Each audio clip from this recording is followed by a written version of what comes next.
Welcome to the Young Turks. Cenk Uygur, Anna Kasparian with you guys. So some heavy news today, including another massacre, which we'll get to in a sec. And so they do their culture wars, the right wing does. But when they do, sometimes it's goofy, war on Christmas. Hey, Starbucks didn't, why weren't they Christians and wished me Merry Christmas on my coffee cup? Whatever, like stupid stuff from stupid people. But sometimes it's deadly serious. Like, no, guns everywhere, guns. And it gets us killed. And so a lot of people dead today in California because of them. And then, then you got the issue of abortion, where they want men to control women. They just do. It's a fact. And so we're gonna talk about that a little bit later in the program too. So, this happens all the time. Sometimes it's goofy stuff, and Donald Trump says idiotic things like water is wet from the standpoint of water, and it's hard not to laugh, right? But oftentimes it has deadly consequences, and today is one of those days. So, there's a lot of different stories we're gonna get to, including later in the program, in the second hour. Ojeda's not done yet, so one last time, and he's got a message for Donald Trump, and you're gonna love it, okay? So as usual, because the news is the news, we'll be going up and down today. It's a roller coaster ride. We start down, and buckle up, because it's hard not to get angry about these stories. All right, Anna. The country is dealing with yet another massacre, another mass shooting, this time in Thousand Oaks, California. This is a suburb about 40 miles north of Los Angeles.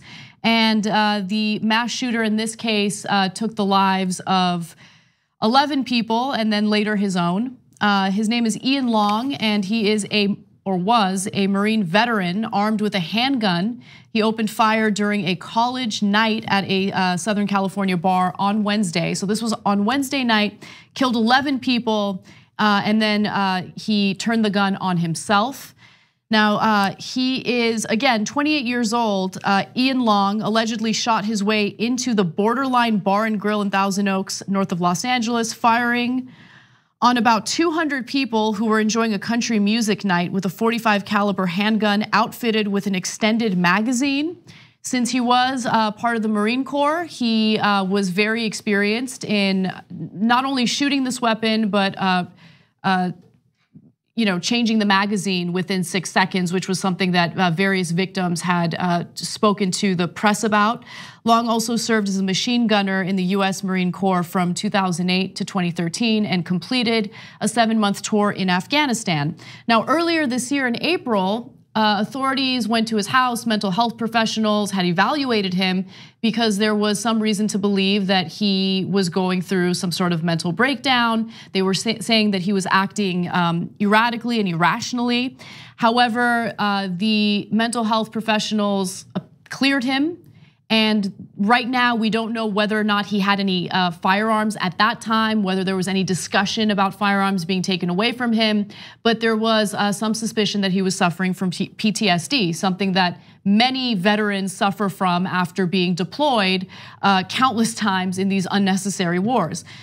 Now, to give you more details, he had purchased this gun, the one that he used in this attack, legally. Also, one of the individuals who lost his life, while everyone was running out of the club, he ran in. It was Sergeant Ron Heelis, who was very close to retiring.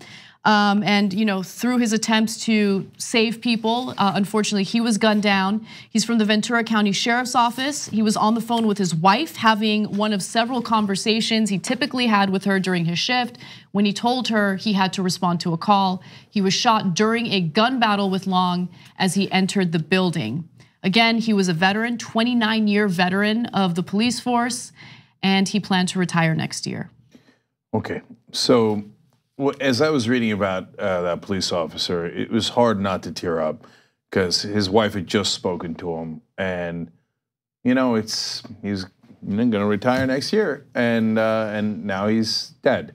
So the right wing, in their usual stereotyping, ignorance, etc., says, "Oh, the left wing doesn't care about cops." Are you crazy, man? I mean, look, there's a guy who risked his life and lost his life to try to save other human beings. We care deeply about him. We care deeply about all the people doing the right things. What we're trying to do is fix the country when there are things that go wrong.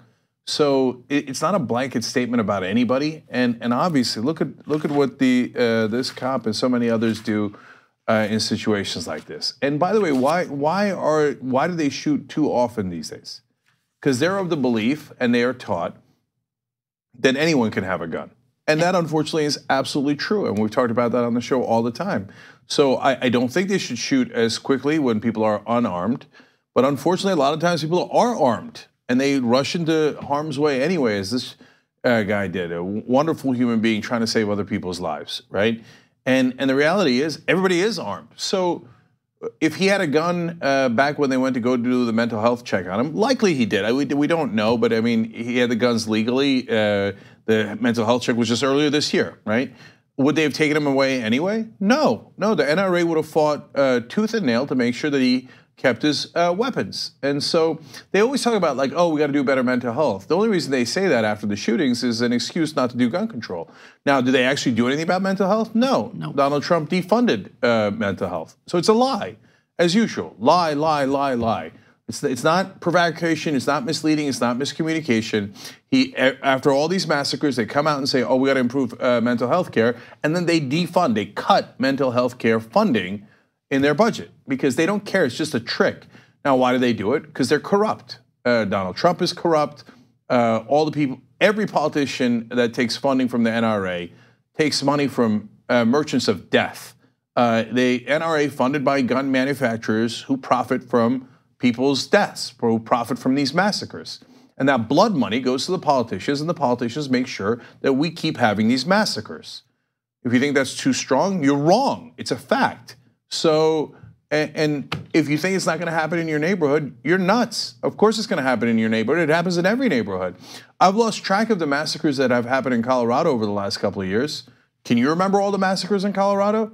I don't, honestly, like newsworthy ones. Now, if there's a shooting of 4 people or more, that's a mass shooting. The other word for that is massacre. We don't keep track of those anymore. I mean, we keep track of them, but they're not in the news. That's one a day. Otherwise, we'd do a story every single day about a massacre that happens in America because it happens. Okay, well, now it's been amped up. This is 12 people dead overall. So, hey, oh, that's a massacre so large, it's newsworthy. Do you remember all the newsworthy massacres in Colorado over the last couple of years? I lost track, right? And that's just one state. So in this case, there were people who said, oh my God, Thousand Oaks used to be, was rated the safest neighborhood in America or something along those lines. Who cares? There are no safe neighborhoods. That's right. Everybody's got guns. And so a certain percentage of people have mental health issues. That's actually a decent percentage. A smaller subset of that have mental health issues and are violent, are prone to violence. Now, even though that's a small subset, it's still a giant number in a country of 300 million million people. So that means we've got probably hundreds of thousands of people in this country who are mentally ill, prone to violence, or just deranged from politics or their religion or one of their ideologies, and have incredibly easy access to guns. So legal or illegal, I mean, why would anybody bother getting an illegal gun? You just walk into a Walmart, walk out with one. I mean, so you can go anywhere to getting a gun in America is unbelievably easy. And so he probably got a gun the same way that everybody does. Just go walk in and grab one so that you can go murder people. So your town is not safe. And no one's safe. No one's safe. And earlier this week, we were talking about how uneasy I felt going to a political event that did not have metal detectors as we were walking into the building. And that's the world that we live in. I was super nervous. I mean, I was thinking about how easy it would be for someone to open fire in that moment. And the reason why I think about that is because of how frequent these types of shootings are. And especially if you're at a political event in today's climate, you have to be extra cautious. We shouldn't be living in that type of country. This is supposed to be the United States of America. And oftentimes I feel like I'm living in this third world so-called democracy, when in reality, we have Americans who are fearful for their lives. We have domestic terrorism happening right now that our politicians refuse to do anything about. And one of the biggest stories today has to do with how 2 red states passed ballot initiatives severely restricting abortion, in fact, outright banning abortion, because the people of those states believe in protecting a zygote's life. But those are the very same people who will then turn around and say the first thing we need to do when these mass shootings happen is protect the Second Amendment, because guns are more important than human lives. So it shows you how insanely disingenuous they really are when it comes to the right to life. Because what about the right to our lives? Now, I've said on the show on numerous occasions, I'm not in favor of doing away with the Second Amendment or outright banning guns. But I do believe, and the vast majority of Americans believe, that we need common sense gun legislation, gun reform, but our politicians won't do it. And so, as I've said in previous occasions when similar stories have made headlines, we're gonna talk about this, we're gonna comment on it, but do I have any confidence that our politicians are gonna do the right thing and represent us in our best interest? No, I don't think they're gonna do anything at all. So a guy who worked in law enforcement, retired, is in that area, and the reporters talked to him and he said, well, look, I'm not a gun nut, so I don't own one, even though I carried one for work. But now I'm gonna have to go buy one because nothing is safe and no one is safe. And the NRA looks at that and goes, mission accomplished. Massacres lead to more gun sales, not less gun sales. So they must be grinning ear to ear today at the weapons manufacturers that fund the NRA. So congratulations, guys. I thought that we were supposed to be afraid of a caravan. A caravan that's hundreds of miles away with no one that's armed in it. You think that caravan has a higher likelihood of harming you or your family than the guy living next to you with a gun? You're crazy. You're wrong. Yeah. You're wrong. You are 1,000 times more likely to be killed by your next door neighbor or someone in the neighborhood who has a gun than you are, or someone in your house. Actually, you're 10,000 times more likely to be killed by someone in your house with a gun than by some guy in a caravan. I say that, I throw those numbers out there, but in reality, it's not hyperbole. It's actually less than a hyperbole. If you did the real numbers, the chance of you getting killed by someone in your house is almost infinitely higher than someone in a caravan coming from Honduras, or even any undocumented immigrant. You don't know the facts. You just don't know them. All you do is listen to Fox News and they say, oh yeah, guns are awesome. The massacres are fine. It's just coincidence. It's a coincidence that it happens every single day in America. Yeah, you think so? It doesn't happen in any other developed world that has strict gun control, but apparently that's also a coincidence. Well, you believe that stuff if you want to believe it, or you're not that smart. Okay, now to the Second Amendment. No, we're too soft with them, man. So it's not about repealing the Second Amendment. You don't have to repeal the Second Amendment. It's perfectly fine. Have you ever read it? Has anybody ever read it? It's a really simple one-sentence amendment. It says, a well-regulated militia being necessary to the security of a free state, the right of the people to keep and bear arms shall not be infringed. You've probably heard the shall not be infringed part 1,000 times. Did you ever hear the first part of the sentence? Was Ian Long in a well-regulated militia? Was he necessary to the security of a free state? That's in the sentence. Plain reading of the amendment, plain reading of the Constitution. Conservatives are supposed to be in favor of that. They're not, they're liars. Because the Second Amendment clearly does not say that Ian Long and everyone else should have guns. It doesn't say that. It says a well-regulated militia. Was Ian Long in a well-regulated militia? No, he wasn't. Are you in a well-regulated militia? No, you're not. Okay, so that had a very, very, very clear meaning. And so anyone who says that you have an absolute right to free guns, because of the Second Amendment, they don't know anything. And they're either lying to you on purpose or completely ignorant. If you're not in a well-regulated militia, you do not have the right to keep and bear arms. You do not, okay? But the corrupt Supreme Court, picked by corrupt politicians who are all paid off by the NRA, interpreted it in a way that makes no sense at all. If they wanted to say that everyone has a right to bear arms, they would have written that. But they didn't write that sentence. They wrote this sentence.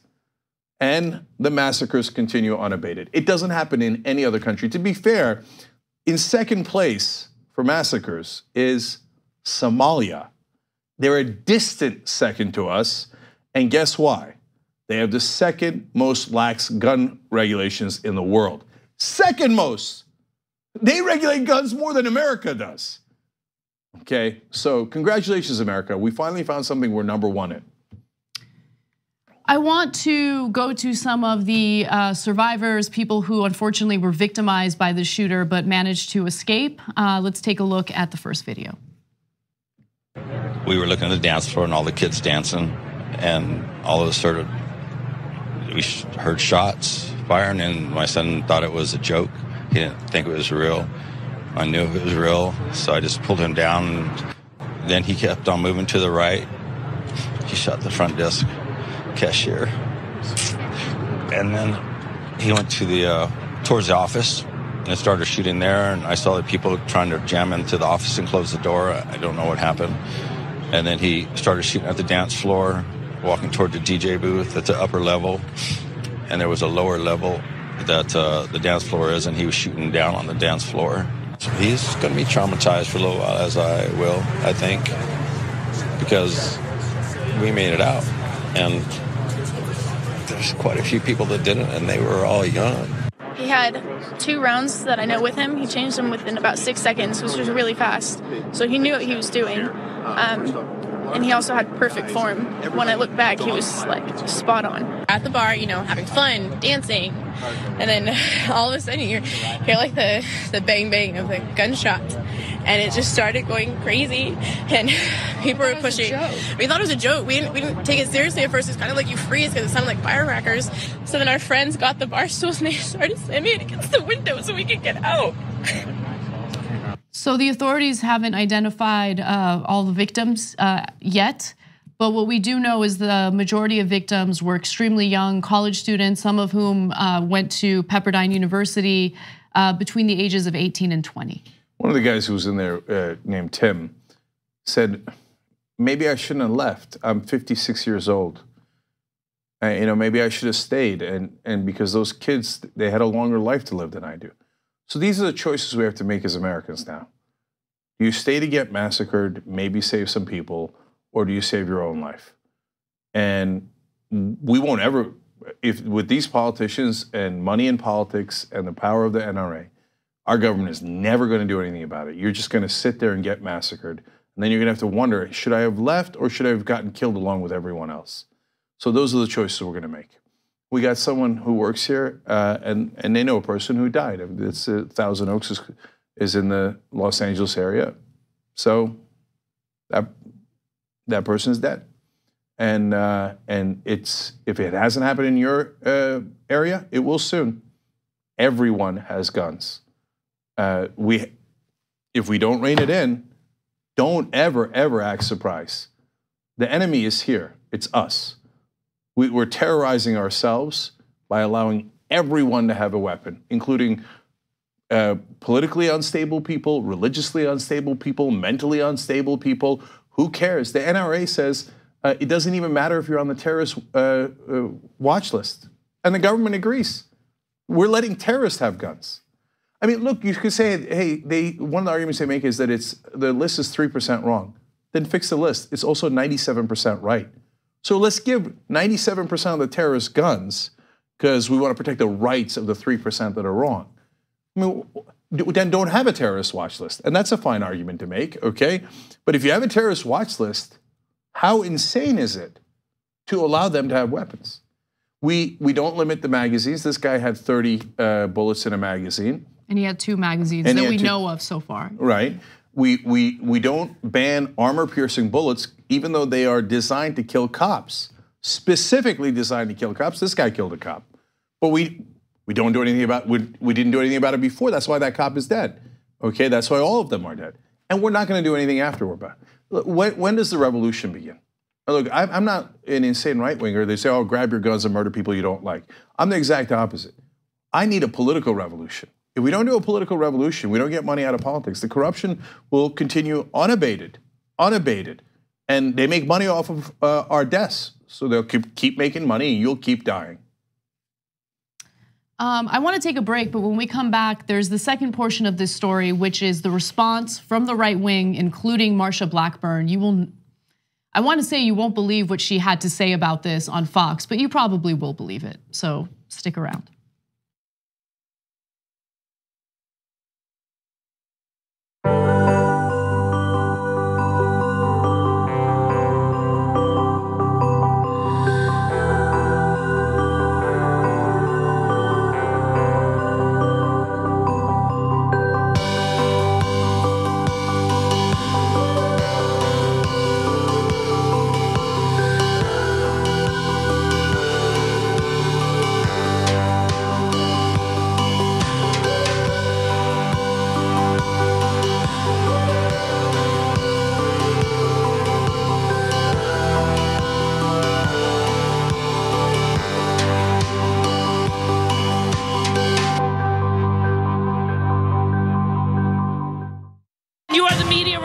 You are much needed. TYT, TYT. The place is like 95% TYT on.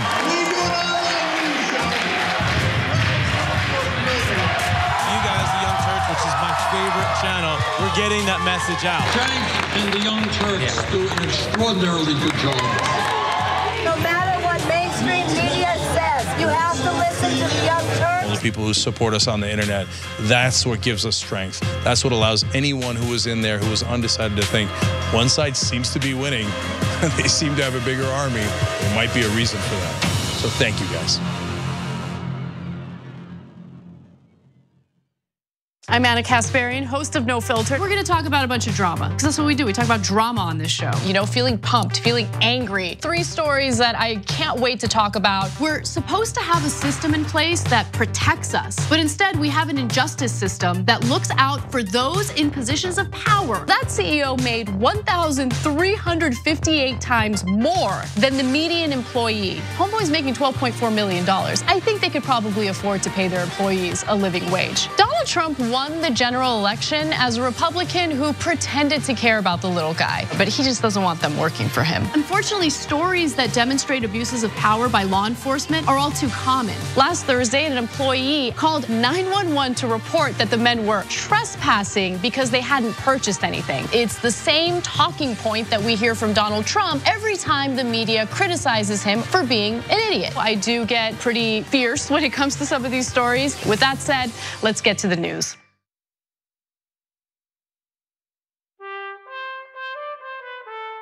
It's winter, and it's cold this time of year, isn't it? Well, it might feel chilly, and the wind might bite at your nose. Maybe you want to snuggle up with a hot chocolate, or wrap up warm and wear your biggest coat. But in the grand scheme of things, our earth is too hot, and it's getting even hotter. Our seasons are getting confused. Lots of birds are nesting earlier, and spring flowers are coming out too soon. This is what climate change looks like. It's affecting so many of the things we love, both here in our own backyards and around the world. But we have hope because we know that together we can protect them if we act now and everyone does their bit. So this Christmas, give a gift of love and show the world you care. Hi TYT, my name's Norma Scalero and I've been working for TYT for almost 3 years. I'm part of the administration department and I help run TYT, everything from events, office administration, internship programs. Right now I'm working on implementing a new internship program for TYT in coordination with the HR department. And we call ourselves the Rebels. Who are we? The Rebels.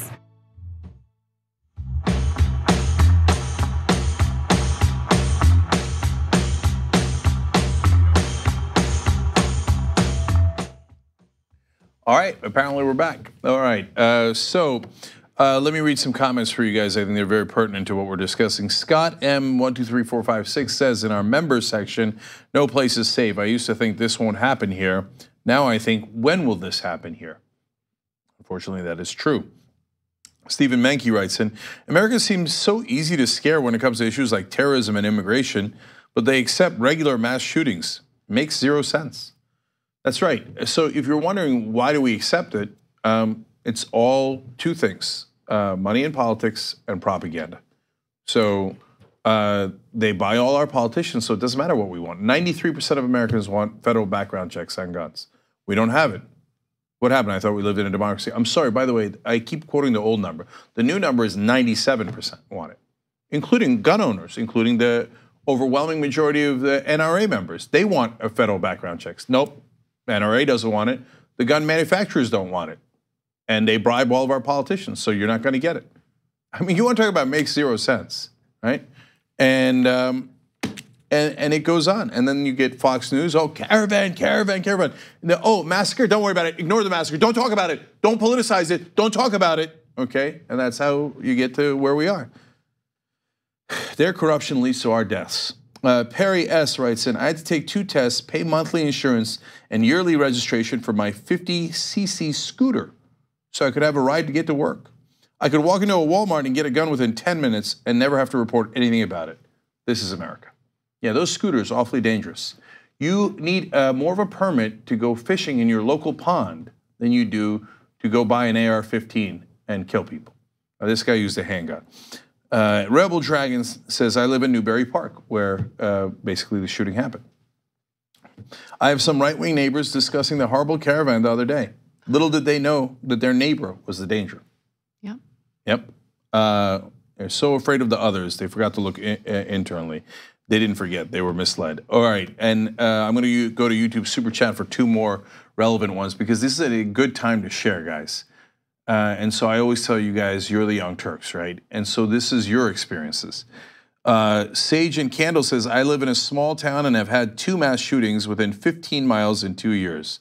Rock Falls and Dixon, Illinois. Of course, look, there was a shooting at UCLA. There's one in Thousand Oaks.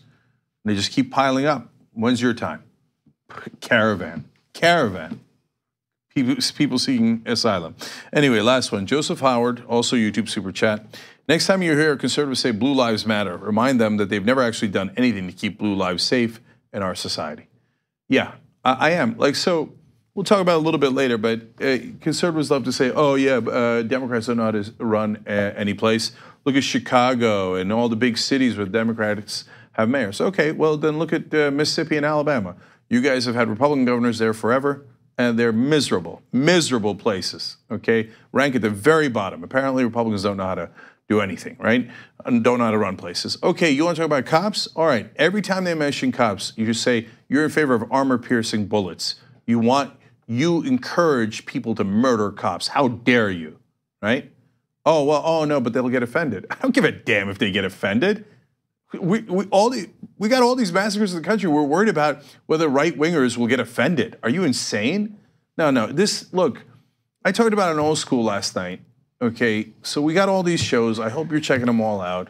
tyt.com/join to become a member. But look, the left is set to explode. I don't mean violently or physically. I just mean like they have megaphone after megaphone. They got Trump, they got Fox News, they got all the mainstream media that parrot their opinions nonstop, right?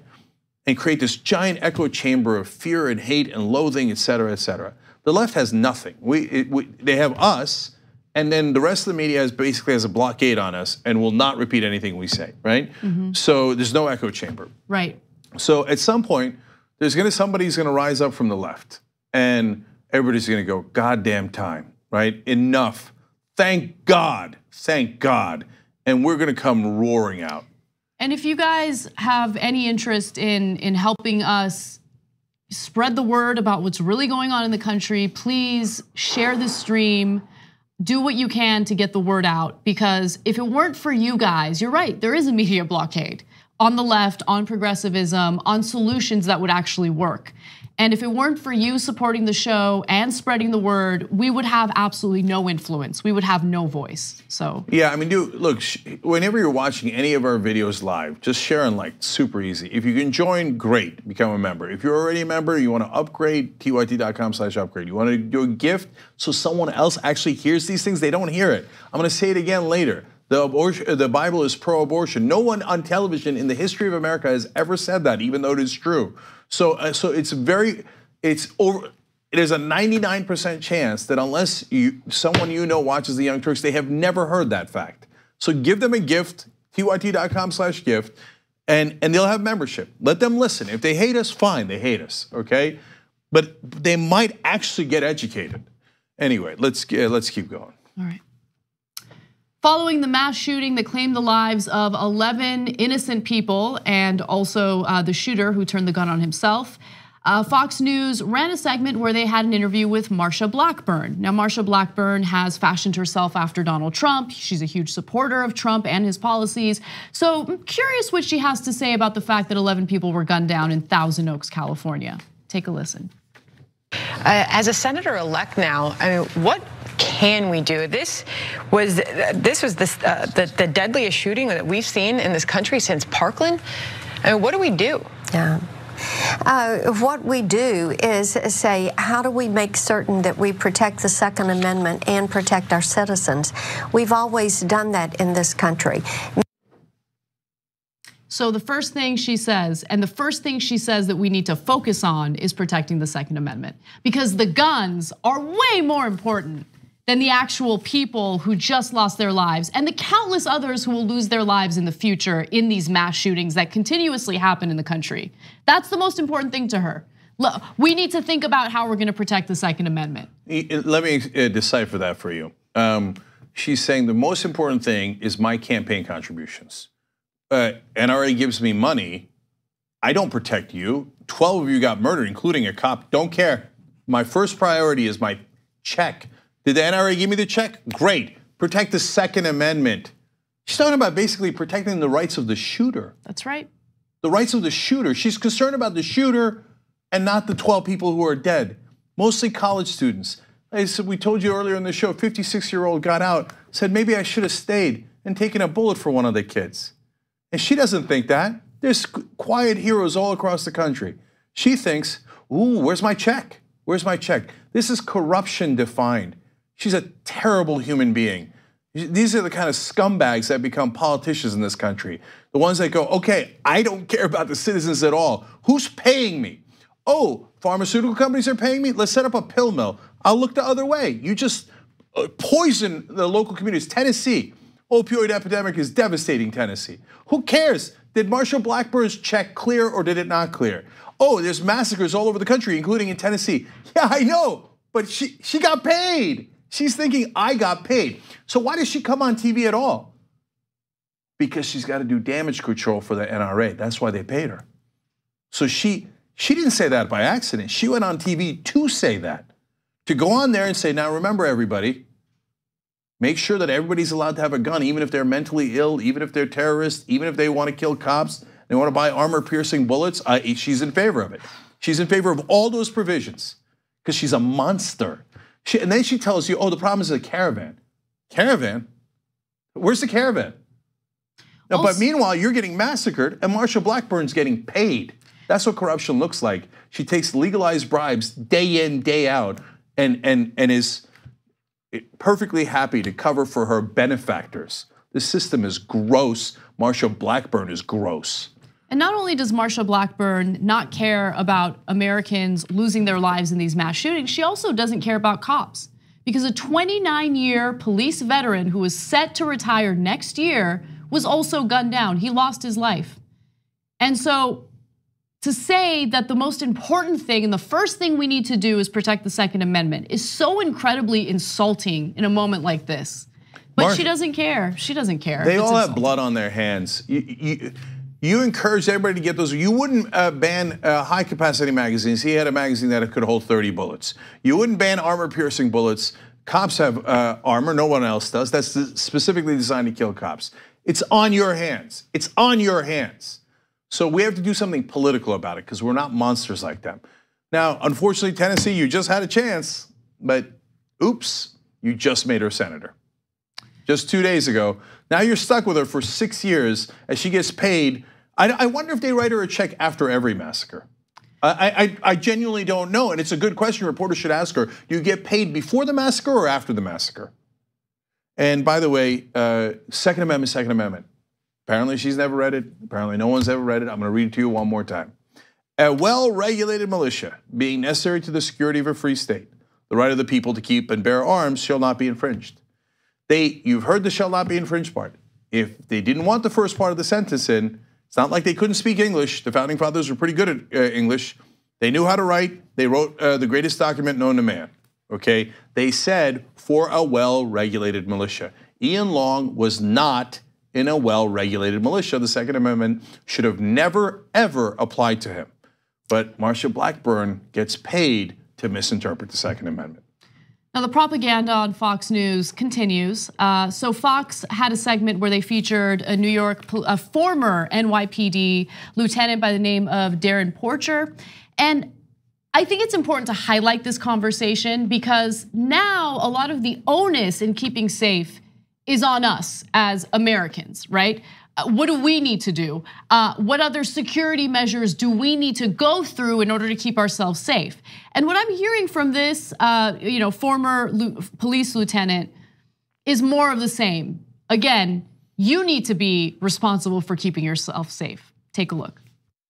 If I was a patron, or anyone that was a patron in one of these types of establishments for that matter, there's two focuses. There's one that I've heard, run, hide, and dial 911.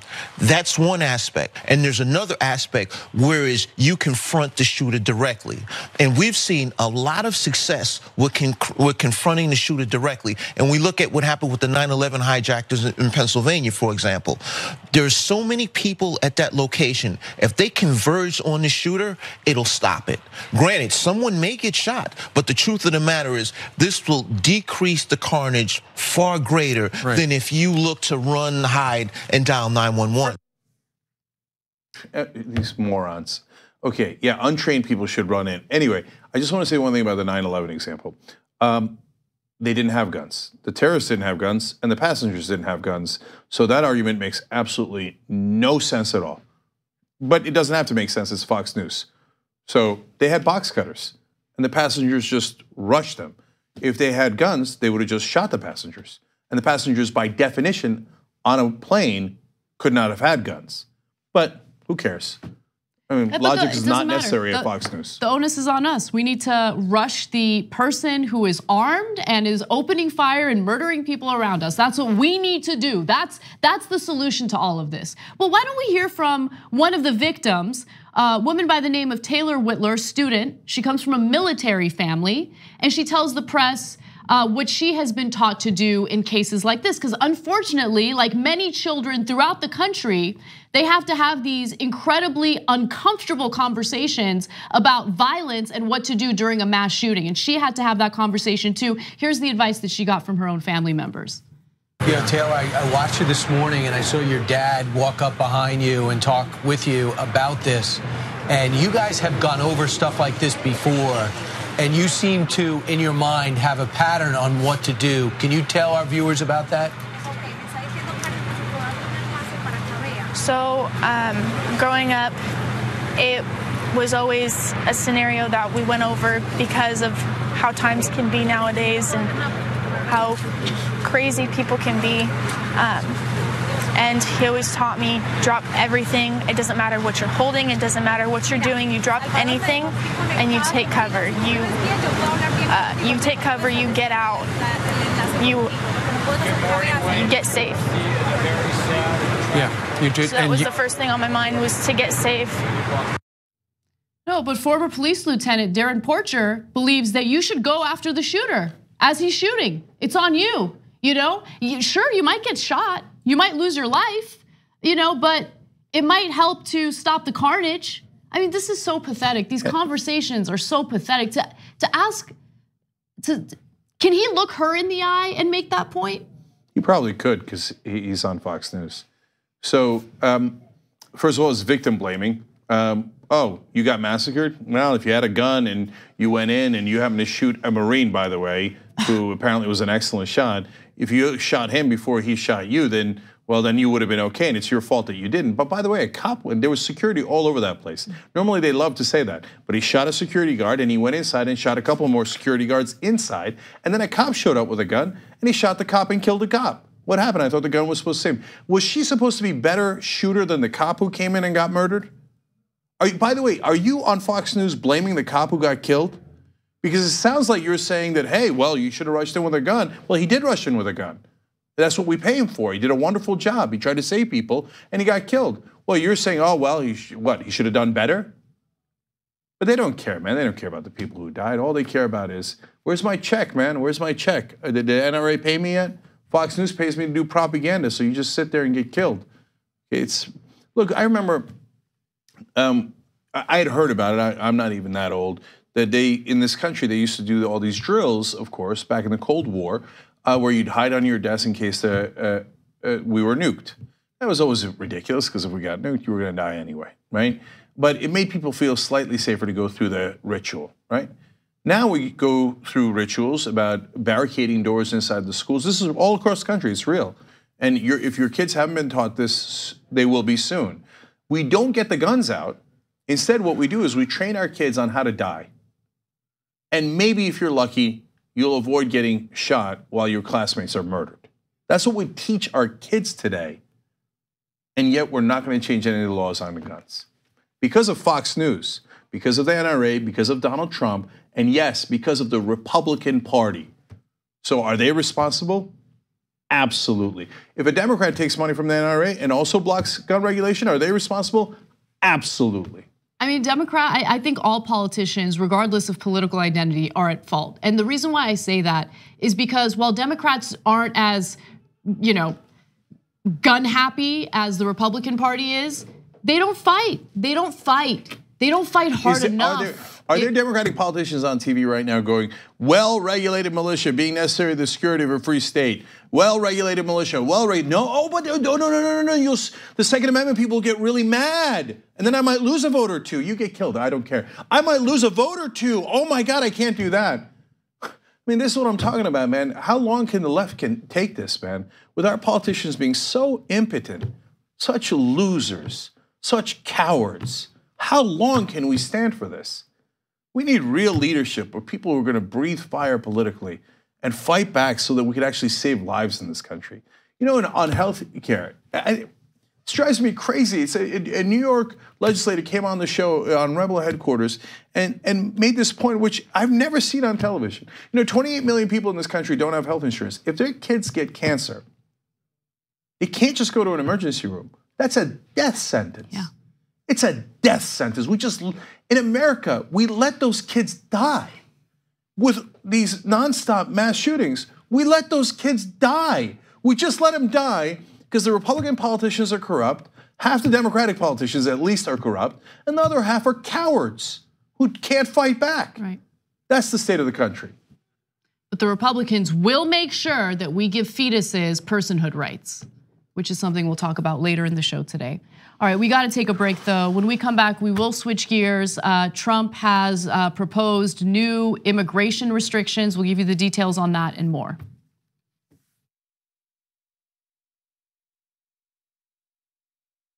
You're doing a show that's blowing the doors off everybody. Young Turks is the largest online news network, not a big deal. We're gonna rock the boat. We're gonna be counter-establishment. We're gonna tell people the truth to the best of our abilities. We're so sick of this corruption. We're not the robots on TV.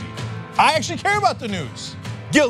Guilty, I care. Fourth day on Occupy Wall Street. Last night we launched Wolfpack. It's us pushing our ideas out there, trying to help the country in every way that we can, trying to make this place just a little bit better. Reporting from the Hillary-Bernie debate, I gotta be honest, you know what we do, we cover it for real. For us, this system isn't working. Free and fair elections. And when he told the cops that day when they came to drag her away, and he said, if you're gonna chain her, you're gonna chain me. If you're gonna arrest her, you're gonna arrest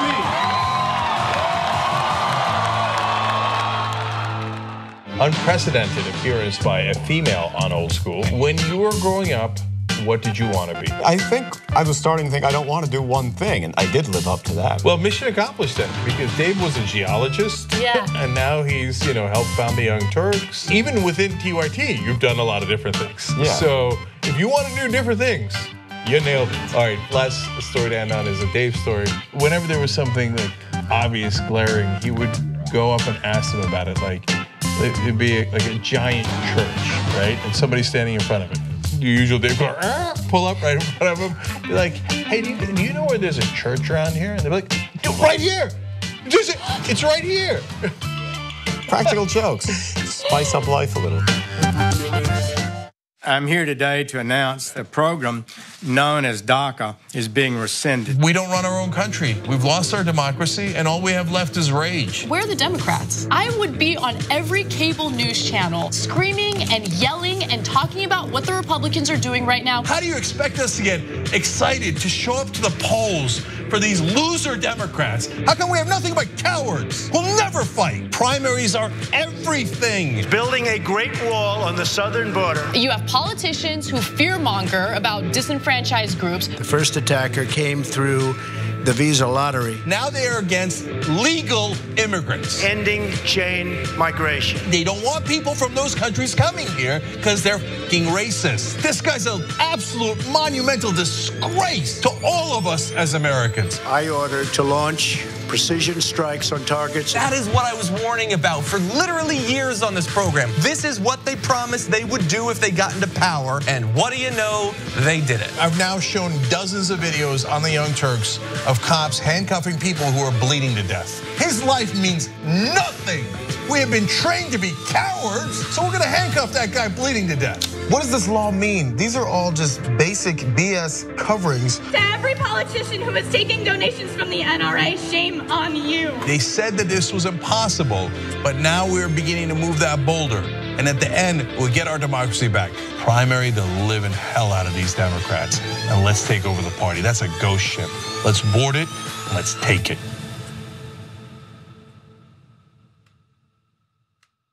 Hi, my name is Esther. I'm the associate producer for the main show.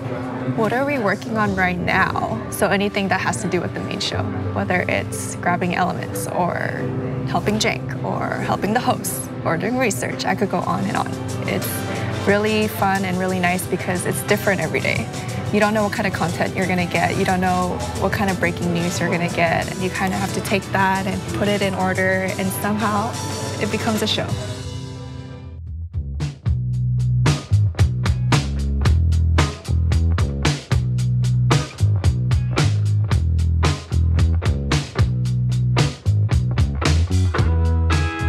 All right, back on the Young Turks. We're gonna go to the member section first. Tennessee writes in, if I was running a political campaign as a Democrat, maybe I should buy a bunch of guns and then give them away during a campaign event. Let's see how the Republicans would react. Now, look, when people on their side have guns, they love it. Give guns to Democrats, liberals, black people, Latinos, I guess they're not gonna like it quite as much. I mean, Brian Kemp in Georgia, the one who's in this gubernatorial race against Stacey Abrams, we're gonna talk about them later in the show today. I mean, in order to fearmonger about the type of people who support Stacey Abrams, he shared some fake photo of so-called Black Panther people holding guns. Like, why is that so scary, Brian Kemp? I thought guns were great. I thought Americans had Second Amendment rights. I thought the most important thing we need to do is protect those Second Amendment rights. So when Ian Long has a gun, he didn't mind. 12 people got killed. Black Panthers have guns and don't use them. He minds. Interesting. Jay Bone in the member section said, imagine a world in which Democrats defended the Voting Rights Act, the Fourth Amendment, and Roe versus Wade as fervently as Republicans defend the Second Amendment. Exactly. Look, speaking of members, we brought TYT Classics back. This is where we bring back old videos and rewatch them, and they're amazing. Amazing for how we've changed, how we haven't changed, what we used to say on the show. And this week, we've got me, Dave Kohler, and Jesus playing Dave Kohler's America, okay? And so that's a classic. You guys are gonna love it. If you're a member, check that out. I think you'll really, really enjoy it. If you're not, obviously, tyt.com/join to become a member and get all of our shows. Just $4.99 a month. If you want $5, basically, activist level is $10. Okay, last two comments here. TNF channel on Twitter says, by all means, shooters have rights, but never women. Right? Yeah, shooters should have more rights than women. That's literally what the Republican Party believes. Marcus Patterson on YouTube Super Chat says, on the 4th of July this year, we had a mass shooting scare at my job, theme park at Broadway and Beach. I've been shaken up about it since because I know all too well that it could happen anywhere. That's right. And of course, there was the shooting at the YouTube headquarters, and on and on and on it goes. All right, Anna, what's next? All right. The Trump administration is still fear-mongering about immigration, and so Trump has decided to tighten immigration asylum rules today and has announced them today. So according to the Washington Post, the administration announced new measures that would deny asylum to migrants who enter the country illegally. So anyone who enters through anything other than a port of entry would be entering illegally, and those people were still considered possible candidates for asylum in the past. But under what Trump wants to do, that would not be the case. Now, what he's doing is citing national security concerns in order to get this through any possible court challenges. The restrictions rely on authorities invoked by the president to implement his travel ban in early 2017. So he's using the same reasoning in order to get to sell this. Now, immigration advocacy groups insist US laws clearly extend asylum protections to anyone who reaches the United States, no matter how they enter the country. Now, here's the issue. Well, there are a number of issues. First off, this assumption that migrants seeking asylum know exactly where they need to go, how they need to go through this process. We're talking about people who are desperate, who are fleeing their home countries because of fears for their own lives. And so are they like sitting on a computer doing extensive research on the right way to enter the country as they're fleeing for their own safety? Probably not. And the second issue is that the Trump administration and his border control cronies have been known to make it nearly impossible for people to enter through the port of entry. Now, this was one of the issues that arose during the zero tolerance policy, where the Trump administration was taking children away from their parents as they reached the border. The argument was, well, they're entering the country illegally, but there were individuals working at the border who were essentially blocking them from going through the port of entry. And that seems to be happening here as well. Now, privately, Homeland Security officials acknowledge the new restrictions are unlikely to achieve the kind of immediate deterrent effect the White House desires. Yeah, there's no surprise there. And also, US Customs officers have been limiting the number of people allowed to approach the pedestrian entry lanes, a tactic known as metering that has triggered challenges in federal court. And that's what I was referring to earlier. So that's cute, right? They're like, if you don't go through a port of entry, we'll immediately deny your asylum claim. If you do go through a port of entry, we'll block you. Oh, okay, well, we appreciate that. Now, think about this. Now, it's easy to demagogue against immigrants coming in from Latin America to white evangelical voters in specific. They're the ones who vote for Trump and Republicans in the greatest margins because they play white identity politics. They go, scary brown people, look at them coming in. So let me use a different example and see if you still think that this is a good idea. So imagine that there was a Christian who was being persecuted by a fundamentalist Muslim government, and he was going to be killed. So he ran away to avoid beheading and got to our country, but didn't know how to enter. He got somehow got past the border, okay? But thank God he made it. Would we send him back to get beheaded? Absolutely. Under the Trump administration, 100% we would send him back. But my guess is that the right wing would have a totally different perspective on that than they do about Latinos that are coming into the country. So they would say, oh my God, a Christian from the scary, evil Muslims? Oh, we have to protect him. This is the most important thing in the world. He's seeking asylum. What difference does it make to how he got here? He's running from the scary Muslims. Of course, right? But when it's people running away from violence in Honduras, yes, no brown people. I think you're giving them too much credit. I don't think they care at all whether it's refugees seeking asylum from Latin American countries or someone coming from a Muslim majority country. They want them out. They're the others. They're the brown people. They're the scary foreigners. Meanwhile, we do nothing about the American terrorists that rain terror here in the United States on a regular basis. We do nothing about these mass shooters. We do nothing about people who carry out acts of political violence here. And I'm not talking about protesters, the same people that Republicans cry and whine about, people who have not carried out acts of violence. I'm talking about right-wing terrorists in the country who have carried out acts of violence. We do nothing about them. Those are the real threats, but we do nothing about them.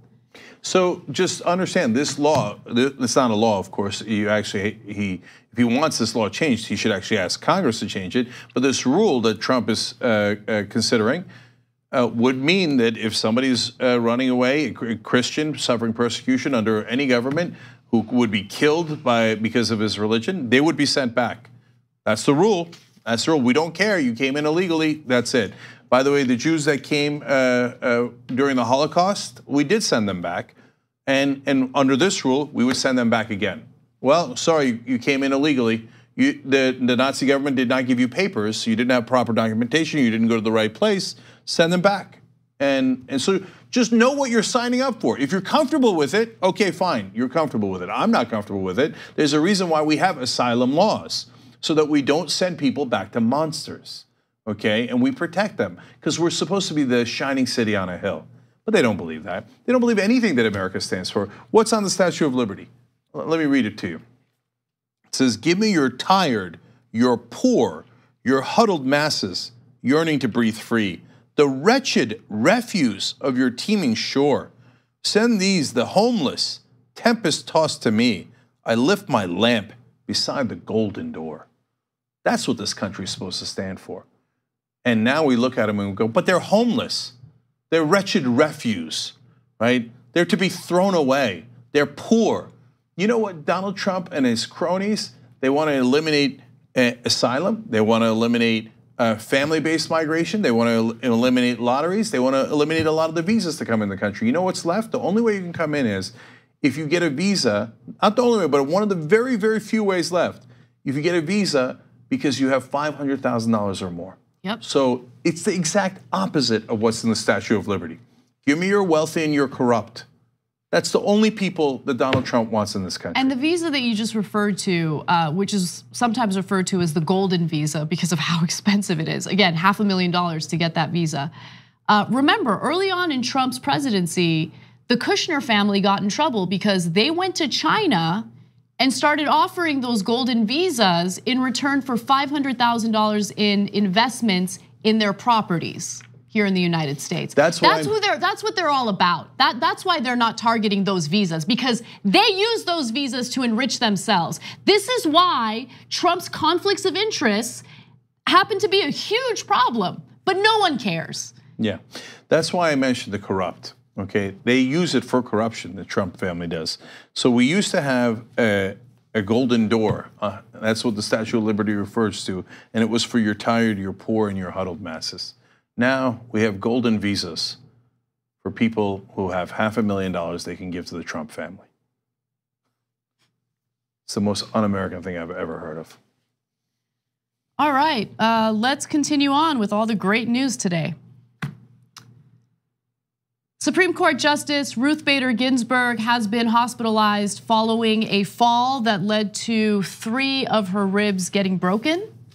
Now, she has suffered some serious injuries and health concerns in the past, and she has somehow managed to make her way back to work in a speedy way. Now, she broke these 2 ribs. Let's go to the first graphic, 34. So she was hospitalized with 3 broken ribs after falling in her office. At first, she didn't go to the hospital. She was like, oh, I fell, not a big deal. And then she realized she was uncomfortable, and so she went to the hospital, and then they realized that she had broken her ribs. This was the second time that she had broken some ribs. She broke 2 ribs in 2012 without missing work, which is insane. And she returned to work quickly after undergoing a heart procedure in 2012. She's also a cancer survivor and returned to work less than 3 weeks after having surgery. Now you wonder why she's got the nickname Notorious RBG. She's amazing. Now you know. If you didn't know, now you know. Okay. But I'm terrified. I'm terrified because as we know, Republicans have the majority in the Senate. Trump is very easily confirming federal judges, appellate judges, circuit court judges throughout the country. And he has confirmed 2 Supreme Court justices. I am worried about Ruth Bader Ginsburg. I will donate my blood to her. Like, I will trade blood with her. Like, I don't know, human growth hormone, whatever there is out there, we need to do it. We need to keep her alive. Yeah. So look, man, when I read the story, I thought, I wish she worked here. So nothing's gonna knock her out. You know, things can knock her down, but you can't knock her out. She, by the way, made her career fighting for women's rights. She's a fighter. She is a fighter. Man, she's 85. She broke those ribs and did not initially go to the hospital. Like, man, you think you're gonna knock her out? So bless her heart. And now, what did Donald Trump say about her back in 2016? This is one of my favorite Trump quotes because of the irony. Go ahead. Do you want me to read it? No, it's okay. Go ahead. I got it. He said, her mind is shot. Her mind is shot. Look at your mind, you moron. You simpleton. You're talking about Ruth Bader Ginsburg's mind? Are you insane? She's only about 1,000 times smarter than you. Her mind, like, he has no respect for anyone, She's a cancer survivor and was back at work within 3 weeks of having surgery. What happened to your bone spurs, Trump? Oh, yeah. Like, Commander Bone Spurs reporting for duty. What happened? You ran for Vietnam, you coward. It's okay to say, hey, you didn't want that war, but he did want the war. He's one of those chicken hawks. Yeah, send other kids to die. Not, hey, my daddy's a millionaire. I shouldn't have to go to war. He said that he got a strong letter from a doctor. What's a strong letter from a doctor? You know what that means? My daddy paid off a doctor to pretend I had bone spurs. When they asked him, which foot was it in? He said, can't remember, maybe both. Okay, that's who Commander Bone Spurs is. And he has the temerity to talk about Ruth Bader Ginsburg, let alone her mind and her intelligence. I mean, that is the richest irony I can imagine. Finally, I'm with you, Anna. Stay strong, sister. Yeah, tell us if we can do anything. I'll do anything. I know. And a lot of us are in the same boat. But look, life is life, man. She could be the strongest fighter in the world, but she's 85. And things happen. So next time you're voting for a president, keep it in mind, it isn't just propaganda, it isn't a trick, it's real, okay? So God help us all if something happens to Ruth Bader Ginsburg. Then he'd get 3 justices on the Supreme Court. And he's appointing people so young, they could be on the court for 40 years. Yep. So making decisions about our lives for the rest of our lives. And she was one of the best fighters for women's rights, okay? Imagine who they would replace her with.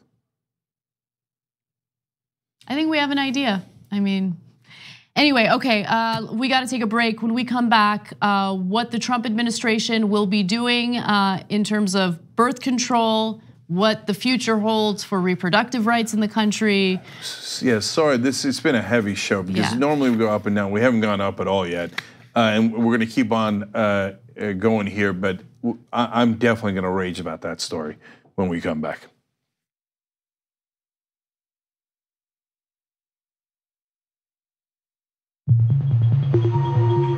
We have this idea in this country that when it comes to healthcare, more is better. You can't be too thin or too rich, and you can't get enough healthcare. You know, we all come to a similar conclusion that about 30% of U.S. healthcare spending is devoted to unnecessary services. And that's, $800 billion a year. You don't have a significant blockage. You have to remember that one person's waste is nearly always another person's income. And income turns into strong political defenses of areas that are classic waste. We spend 2.5 times more per capita than the average Western European country spends. But the part that I'm most worried about is the waste that actually hurts patients. I was ready to have a stent put in when I stopped him. I see it every day in real human beings who get enormous amounts of unnecessary testing and enormous amounts of unnecessary treatment. And then the irony, of course, is that when we look at the Health Olympics and how we come out in the world in terms of health outcomes, we end up doing terribly. We're just below Slovenia or next to Costa Rica. When we spend more, the outcomes are oftentimes worse. How can that be? Life is so unfair. Everything we do in healthcare is innately dangerous. It's sometimes extremely difficult to walk that thin line between help and harm. And you step over it fairly routinely. I got a phone call that confirmed that I had cancer. And I said, life as we have known it is over. If you add up medical errors, drug interactions, and hospital-acquired infections, medicine itself is the 3rd leading cause of death in this country. Of course I don't want to die. I'm paid more when I harm my patients. I'm paid more when I do more, even if it's not beneficial. I don't want to live like a vegetable. When payment incentives are aligned towards more care, when their worries about defensive medicine are aligned towards giving more care, when their patients seem to want more care, and when there isn't really good evidence about what care is the right care, it keeps driving in the same direction towards more and more and more. Hang in there. Every day is a miracle. The big entitlement programs, Medicaid, Medicare, Social Security, with the vast majority being Medicaid and Medicare, they're on autopilot. They automatically increase year by year. By 2050, they'll be consuming over 70% of the total federal budget. Oh, wait a minute. Still interest on the dad. You can't afford it. If healthcare costs keep rising at the rate they've been rising for the last few years, we will bankrupt this country. We will not be able to afford healthcare for any of us. Everybody clear, please? Will create a financial crisis of a size sufficient to destroy the United States of America. We have no choice. We will solve the problem.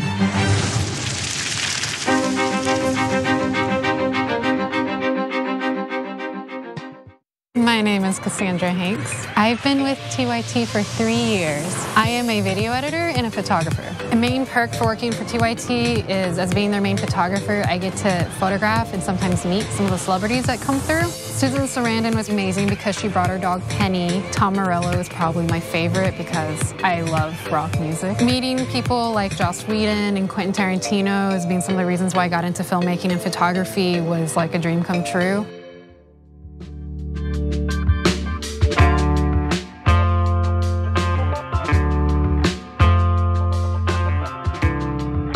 All right, back on the Young Turks. I got some updates for you guys in a second, but let me read members' comments first. Armando writes in, one of the Thousand Oaks survivors was also a survivor of the Las Vegas shooting. That's right. Thank you for mentioning that. Thank you, Armando. He says that's unacceptable. Things have to change. Yeah.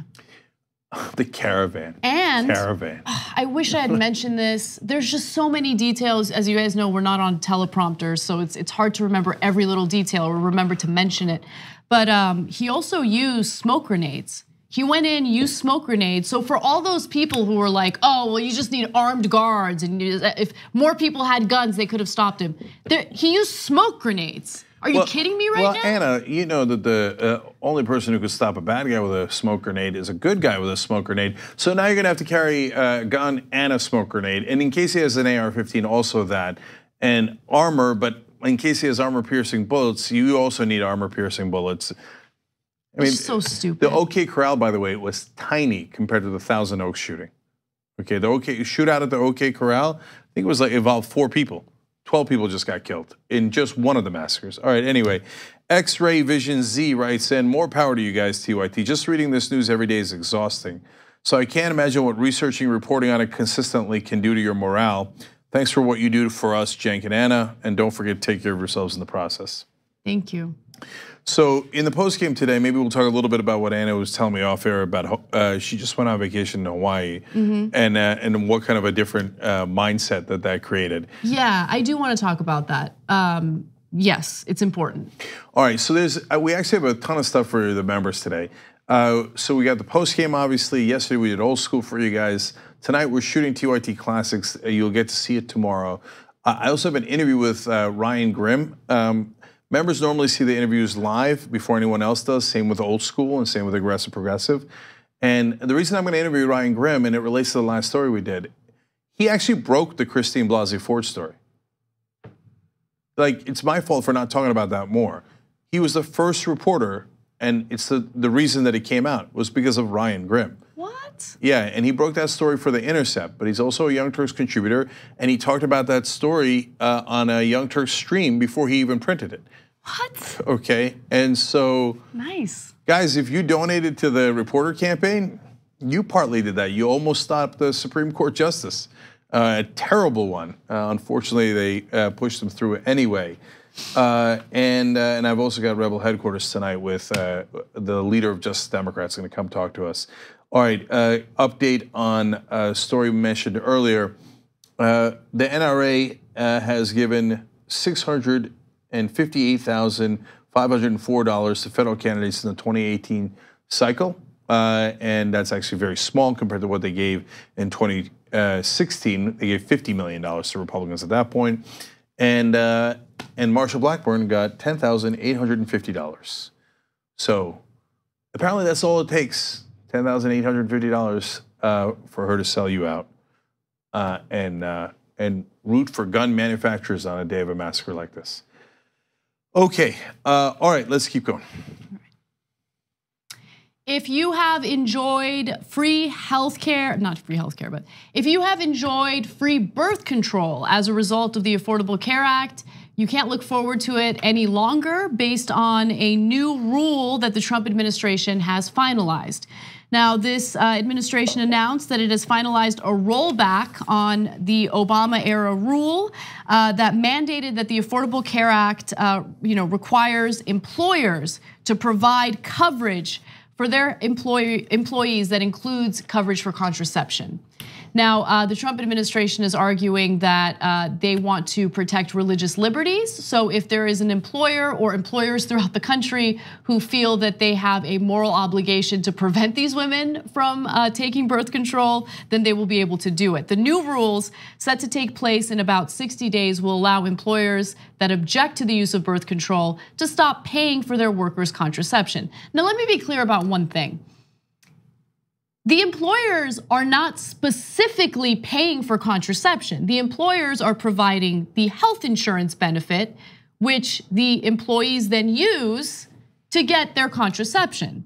And the whole point of making the contraception easily obtainable and affordable, in this case free, was to save money in health spending in the country, because we spend about $11 billion a year on unexpected pregnancies. So this was all an effort to help women who want birth control get it, so they don't have to get pregnant, they don't have to have an abortion, none of that stuff has to happen. You prevent the pregnancy from happening in the first place. Anyway, so now it's based on what the Trump administration wants, it's likely that if you have a religious employer, they can go ahead and do away with this one benefit. Now, theoretically, the law is supposed to be applied equally. So if your employer is a fundamentalist Muslim, he could apply Sharia law to you and say, Sharia, according to Sharia law, you should not get this kind of insurance, that kind of insurance, that third kind of insurance. So sorry, now you have to pay out of pocket. No, but like, we don't even have to apply it to insurance. If you have a Muslim employer who believes that women should be dressed in a hijab, then I mean, Republicans have to accept that, right? That employer, based on this line of reasoning, would be able to force female employees to wear hijabs. Why? I mean, it's religious liberty. Religious liberty. Hey, listen, they don't have to bake you a cake if they don't like you, okay, for religious reasons, and they don't have to let you work there unless you're wearing a hijab. Sorry, religious liberty. But can we just talk about how stupid this is? Because as an employer, you are, of course, forced by law to pay your employees. You can't tell your employees what they can and can't spend their money on based on your morality, based on what your religious doctrine tells you. So why is it that employers would be able to control what people can use their health insurance for? You know what? I mean, I'm not kidding. I mean, these sound like crazy exaggerations, but this law is a crazy exaggeration in effect. So, so if you have a Muslim or Orthodox Jewish employer, they can say, hey, my religion is offended by you eating pork. So I saw you eating a ham and cheese sandwich. And so, one, you're not allowed. Two, I'm going to take away your insurance because that's, your weight and your health is connected to that ham sandwich. And so I'm just going to nitpick every part of your life because of my so-called religious liberty. Well, then, dude, you don't eat the ham and cheese sandwich. But you're supposed to, you can't discriminate against your employees. Now the law says, yes, you can. It doesn't matter. We're just going to enforce our religion on everyone. Then go live in Saudi Arabia, man. This isn't that country. And by the way, last thing on this, 99% of single women use contraception. 99%. They hate you, right? And you're voting for them.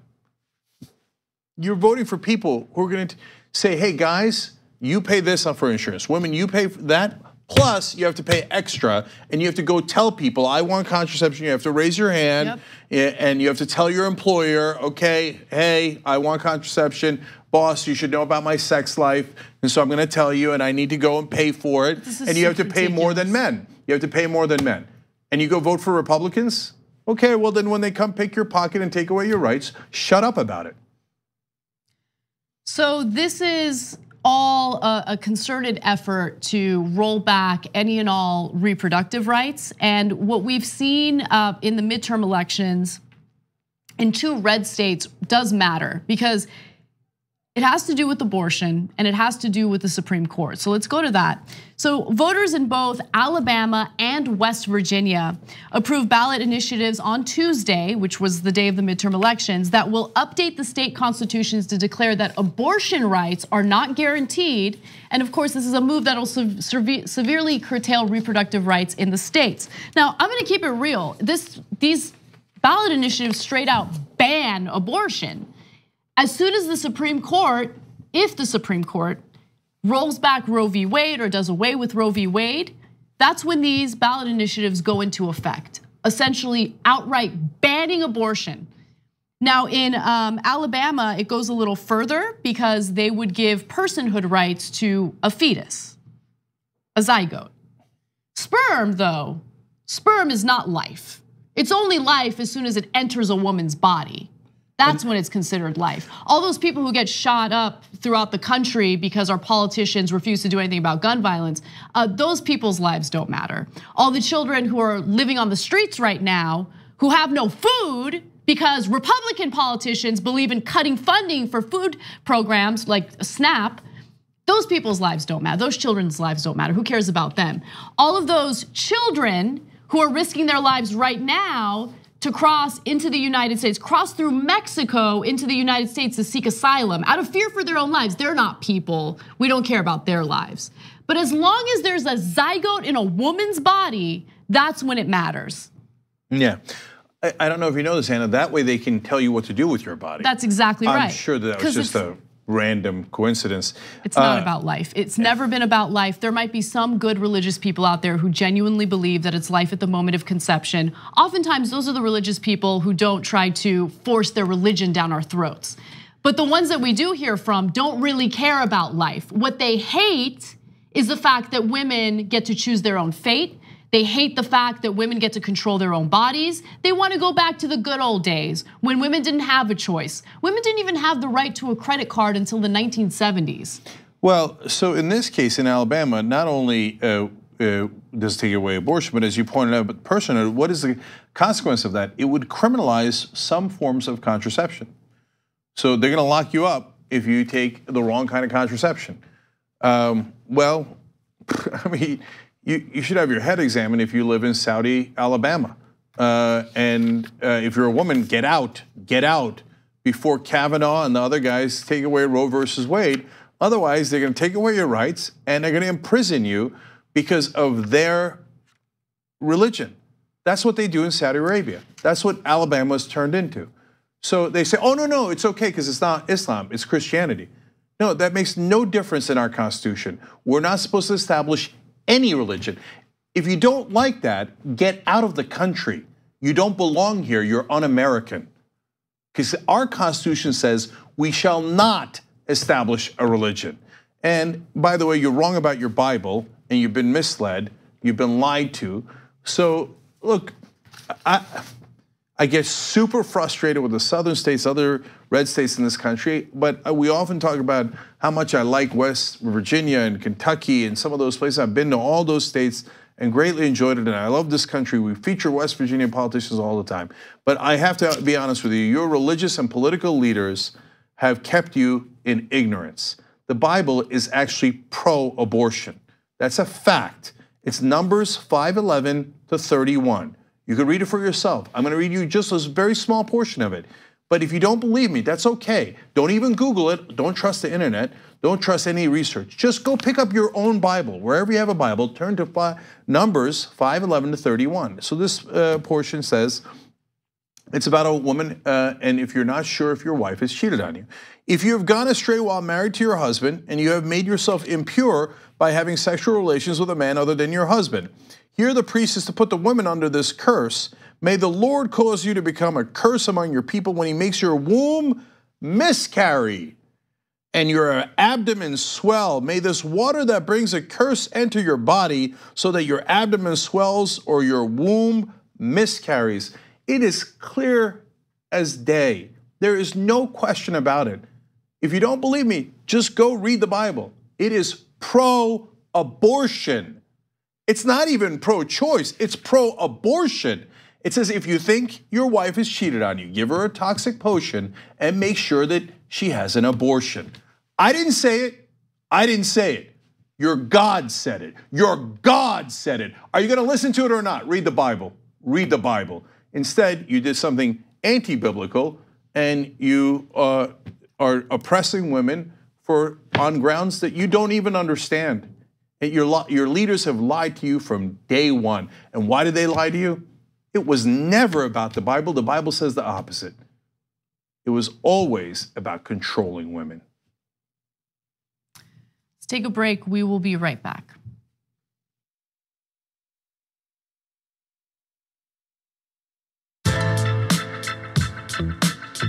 I went to Kentucky Fried Chicken when I first got my license, like 17 years old or 17, 18, whatever it was. And I'm driving, I think my dad's Oldsmobile. And I parked it in a place where there was two cars next to me, a really tight spot, and a car behind me. I don't even know how I got in there because I'm a terrible driver. Back then I was an even worse driver. And on the roads I'm okay, but in parking spots I have terrible spatial reasoning and I'm a mess. And on my way out, I hit all three cars at once. I broke all records, okay? So I went, as I'm backing out, I went boom, oh and this side hit that car, this side hit this car, and the back hit the third car, okay? and I got stuck. I didn't know how to get out. Like I went, okay, for this, and then I'm like, no, and then, right? And then finally I had to stop, go inside the KFC and go, I'm sorry, I hit a bunch of your cars. They're like, what do you mean a bunch of your cars? I'm like, I don't know. Wow, there's a B? Yeah, I'm like this, I hit 3 cars. I don't know, so you guys gotta come help me, okay? Okay, so one, my bad, really sorry about that. Okay, number 2, can someone take my car out? Because I don't wanna keep hitting your cars, and I'm incapable of taking it out of this spot. What he did to women has no place in America. At least he wasn't targeting children. Just because she's 18, now she doesn't matter? Step out of your social media bubble, Tim. A new party game is taking America by storm. It's called Cards Against Womanity. One player reads the prompt. The pedophile who got off easiest is blank. The others fill in the blank. Roman Polanski. Woody Allen. R. Kelly. Then yell at your friends till the buzzer sounds. Polanski still makes movies every few years in Europe. Woody Allen still makes movies every single year in America. R. Kelly peed on a child, and he just released a Christmas album.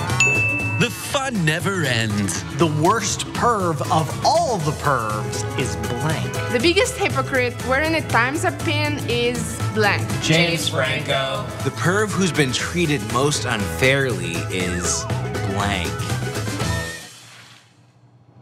Aziz? Believe women, Tim. Play as individuals. When Ben Affleck came forward, you guys drove him away, and this is why women don't speak out, because of people like you. You don't your mind. There's no way you can ignore the intersectionality. We're trying to be allies here. Stop The fun goes on and on. You have no idea about it.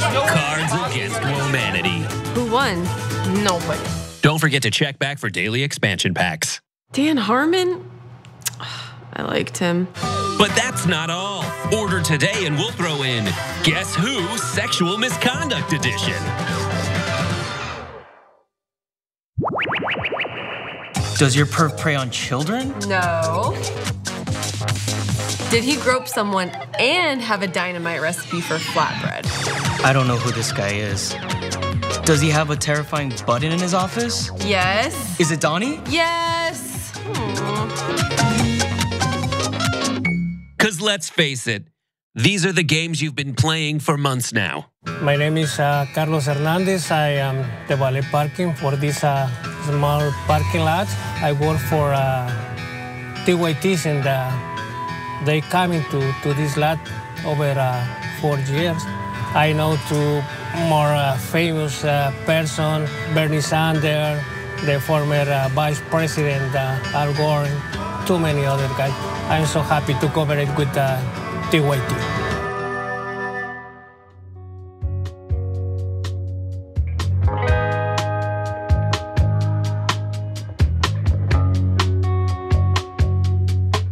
All right, back on the Young Turks, let's read some member comments. James says, as a Jew, can I demand every man be circumcised? That would be funny. That would be super controversial. I remember back in the day when I didn't really understand what the big deal was with circumcision, because there's like a big movement in the US to stop circumcising. People lost their minds, like went after me pretty aggressively. Okay, well, like, I don't know, it's a real question. Can a Jewish employer say, I'm not gonna cover your health care if you're not circumcised? I think that there's health issues involved with not being circumcised. So it's a risk and it's against my religious liberty. So you're on your own, man. Go get health care on your own. Why don't we test them? Yeah, why don't we've got people we could say are Jewish employers here, right? Yeah. And so, I mean, it would require dudes to be, to come out and say that. Anyway. Okay, we're not gonna do anything. Okay. All right, anyway, Jamie says, this is a tax just for being a woman and religious fascism, full stop.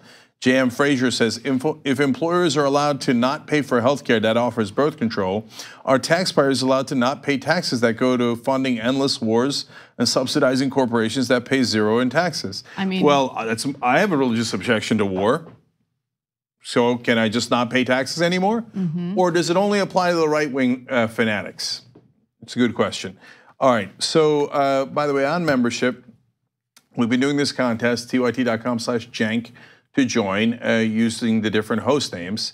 So I fell behind to John Idarola, and by today I had hoped that, to have passed him again and rub it in, but I have not. So we're gonna have to amp it up. I'm in 3rd place, guys. You gonna let me come in 3rd place? Oh, Okay. John's at number 2, huh? John's at number 2, you're at number 1 by a lot. So you guys can stop doing that. Let's go to tyt.com/jank instead. Won't stop, can't stop. Okay, we've added new people, by the way. Emma, Ben, Jimmy, and Marijuana, and JR, okay? And Jimmy, by the way, here comes Jimmy Dore from behind. So he's in 4th and moving fast. That's tyt.com/Jimmy. I'm gonna do one last poll for you guys because it's fun. This is for shoptyt.com. These are all designed by our viewers. You're the Young Turks, and we're gonna pick whichever one comes in number 1. We're gonna make a T-shirt out of it. So let's take a look at that. There's 4 different selections for you guys. It's graphic 23. There's Bernie 1 Kenobi. Tick tick tick tick tick tick tick tick. There's Anna's We Can Do It and Space Invaders inside of Trump's head. It's a super tight contest, by the way. Super tight. We Can Do It with Anna is winning by 18 votes. But they're all packed in there next to one another. There's a lot of voting going on, so get out there and vote. You guys decide, okay? We don't make the decision at all, you do. tyt.com/poll. Okay, Anna, what's next? Oh no, I'm up, okay. Oh yeah. So Richard Ojeda was running in West Virginia's 3rd district, and he had some super aggressive ads that we loved and shared with you guys. So did he win? No. Now, I do want to give you important context though. He was in a +49 district. He wound up losing by 13. So he made up 36 and a half points, and was literally number 1 in biggest distance that any candidate made up from the Trump and Hillary districts. So for example, if it was a Hillary +10 and a Republican won anyway, that means won by a point, that would mean they made up 11 points. Ojeda came in number 1 out of 435 races. He made up 36 and a half points. And we thought his super aggressive ads would make a difference. They did in getting him that close, but unfortunately he didn't pull it off. So why are we still talking about him? Because on election night, we sent Eric Byler. Actually, you guys sent Eric Byler because he was part of the funding for the investigative reporting team that we hired. So thank you for doing that. Otherwise, there wouldn't have been any cameras to capture this. We got his concession speech. I have to confess, it's not much of a concession, and I believe you're gonna love it. He addressed his concession speech to Donald Trump, who came down to West Virginia to campaign against him. Specifically, it's true. He came down there and he praised Carol Miller, Donald Trump did. How dare she? How dare he? And he went after Ojeda and called him a wacko, right? So here is Ojeda's so-called concession speech responding to the president. I learned how to fight from my uncles who worked as United Mine Workers of America coal miners, from our West Virginia teachers, and from some of the best men I served under in combat. I'm not done fighting for working families who voted for a president that would stand up for them and instead got a president surrounded by Wall Street millionaires and socialites. I'm not done fighting for people with pre-existing conditions and their ability to have affordable health care protected. I'm not done fighting for our unions, their right to collectively bargain, and their ability to stand together united. I'm not done fighting with Big Pharma and other interests who buy our politicians and convince them to look the other way. I'm not done fighting for this country. Never walk past something that you know is wrong and fail to make comment, for if you do, you have accepted a new lower standard. And he's not going to allow for that, and he's not going to allow anybody to darken his doorstep. He's okay, the best. Not Ojeda. Hold on, he's not done. Hold on, the best part's coming. But I loved it in his concession speech in total full Ojeda style. Instead of saying, I'm done, he said, no, I'm not done fighting. Okay, I'm just getting started. By the way, a Republican senator is up for re-election in 2 years in West Virginia. I'm not saying anything, I'm just saying. Now wait till you get a load of the end of the speech. Let's watch. On several occasions, you came here to speak for Carol Miller. You called me a stone cold crazy wacko, and then you mispronounced the way I say my name. But make no mistake about it, you're going to know my name. I'm Richard Ojeda.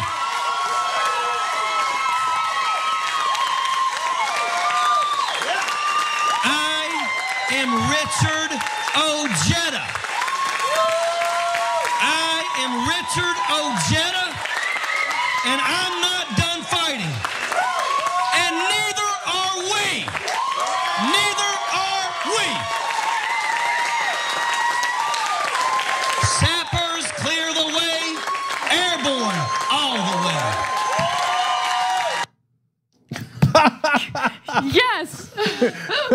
My name is Richard Ojeda, and I'm not done fighting. He deserves and should be representing the people of America. He should be a politician. But in the meantime, he needs to be a life coach and inspirational speaker. Because I don't know what I would need to fix, but he makes me want to fix my life. Yeah. Now when I go to work at it, I'm going to be like, my name is Jake Uger, and I am not done lifting. That was awesome. Okay, so let's see what happens next. I don't know, but I do know he ain't done. He just told me, and he was pretty clear about it. Yes. All right, let's move on to some other news. CNN's chief White House correspondent, Jim Acosta, has lost his press credentials and will no longer be able to report on the White House or Donald Trump's administration from the press pool. Now, the Trump administration has claimed that they have suspended his credentials indefinitely. We're uncertain as to whether or not he will get those credentials back. But this all stems from an interaction that he had with Trump during Trump's press conference yesterday. Now, during that press conference, Acosta wanted to essentially ask Trump why he refers to the migrant caravan as an invasion, because they are not attempting to invade. They are attempting to come into the country through a port of entry and go through the process of seeking asylum. But Trump was fear-mongering about them prior to the midterm elections to drum up his base. And so at that point, Trump wanted to dismiss him. A press aide came in and tried to grab the microphone from Jim Acosta.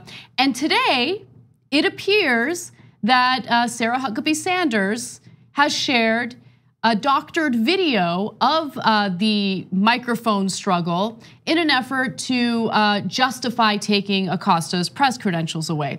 So first, I want to go to video 9 where Acosta talks about getting these press credentials revoked. I saw the statement on my phone from Sarah Sanders that my press credentials were being revoked. I thought, well, maybe I'll get inside the White House for one more live shot on your show. And at that point, I was simply blocked from entering the facility. As a matter of fact, there was an officer who stood in front of the doorway to the security booth that I've gone through every day for the last, or every working day that I come to the White House for the last 5 years. So it was a pretty surreal experience.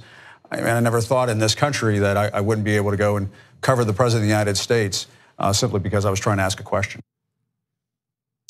So this is crazy. I mean, because it's not just about Jim Acosta. It's about the president basically sending a message to anyone who wants to do any form of real journalism. If you challenge me, if you try to hold me accountable, if you try to do your job as a journalist, I will retaliate. And so he's the White House reporter. He's getting his press credentials taken away. He could lose his job over this. And he was simply doing his job, and he was respectful. The press aide tried to take the microphone away. He did not put his hands on her.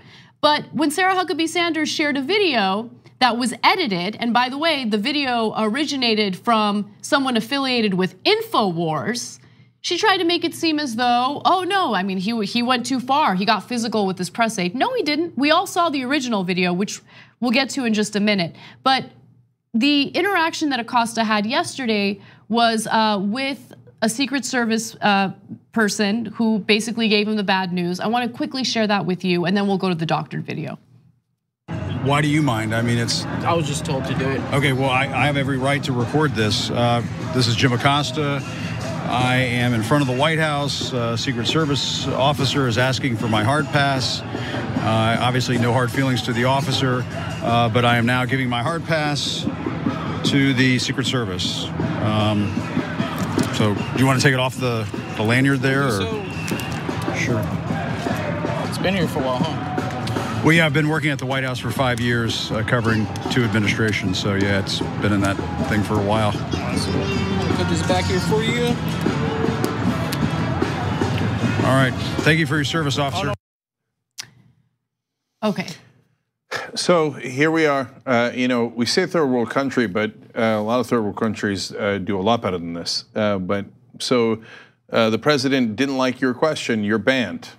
That's crazy. It's crazy. And for anyone aiding and abetting that type of behavior, you don't believe in democracy. You don't believe in our Constitution. You don't believe in freedom of the press. You are nothing but a propagandist and a mouthpiece for Donald Trump, which is disgusting.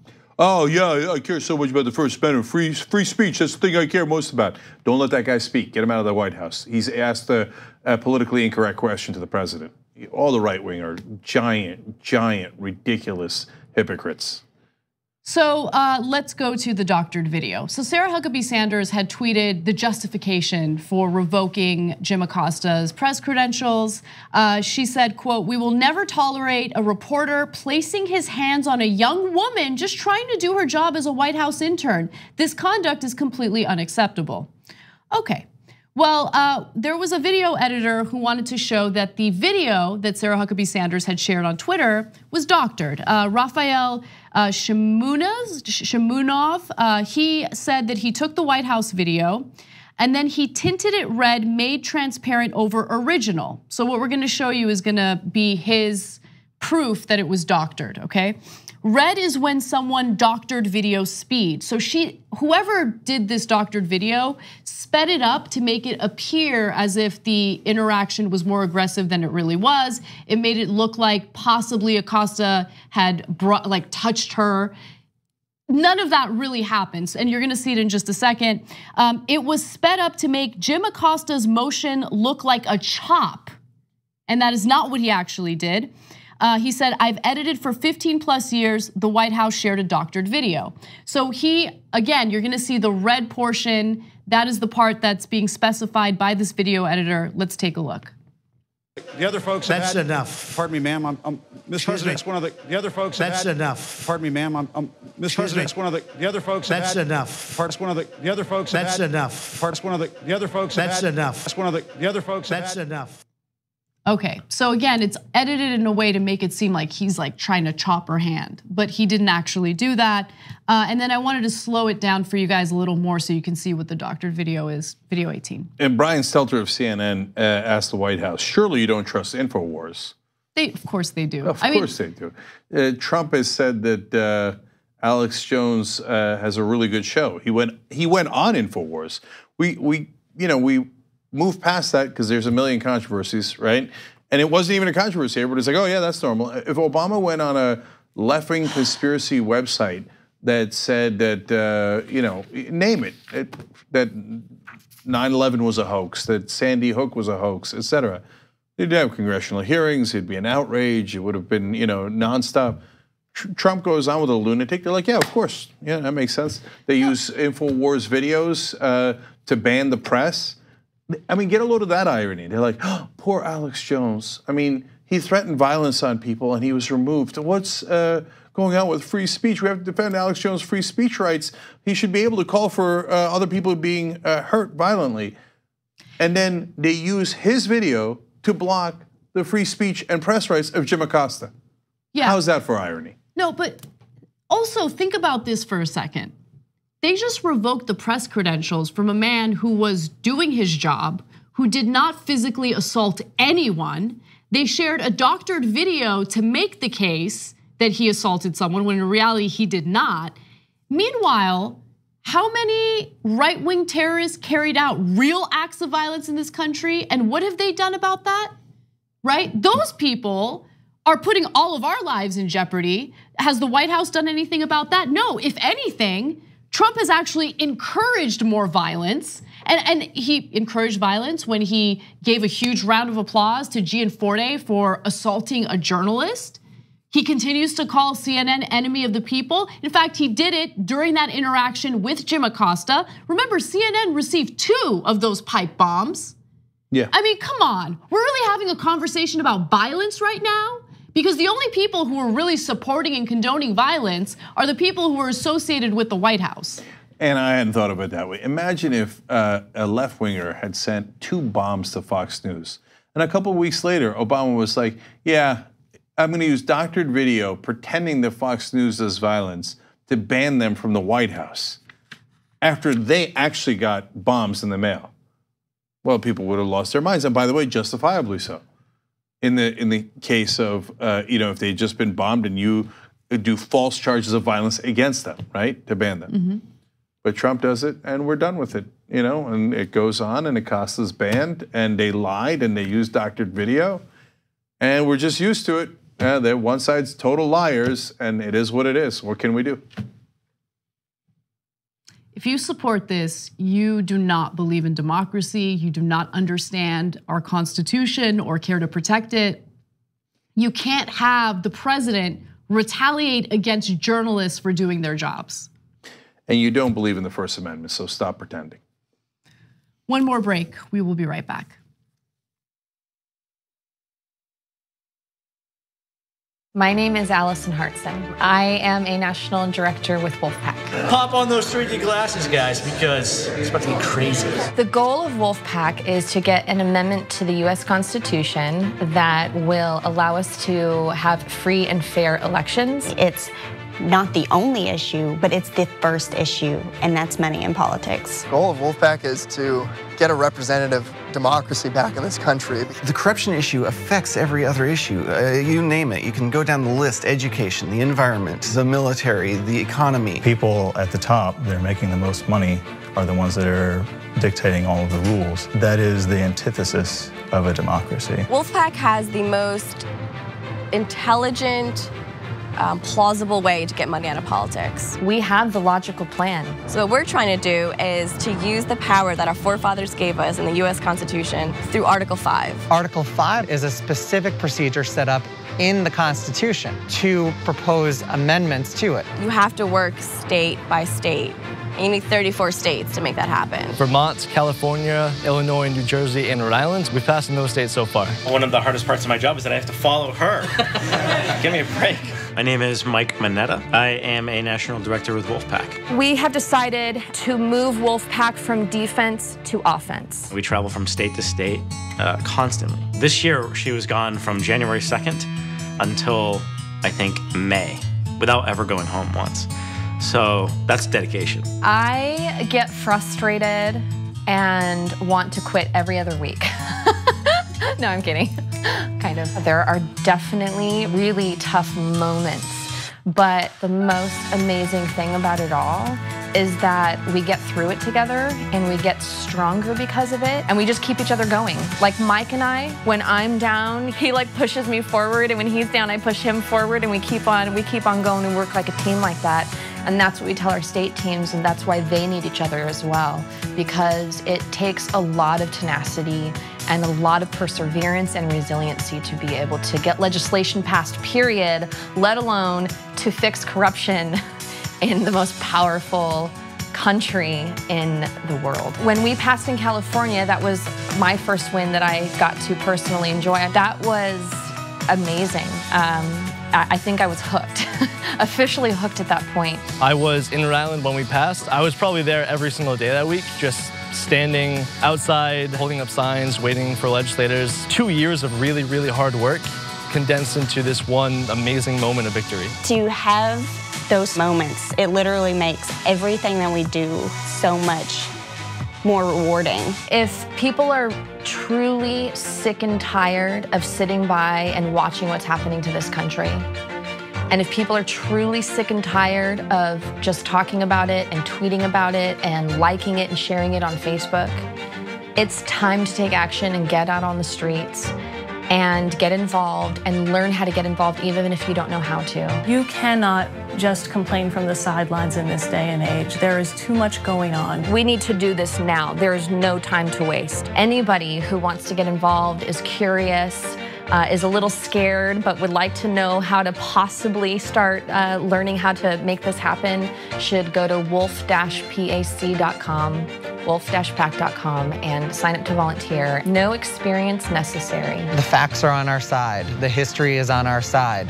The public opinion is on our side, both on the policy and the procedure. We're going to find more success, and we will get this amendment. There's no other option for me.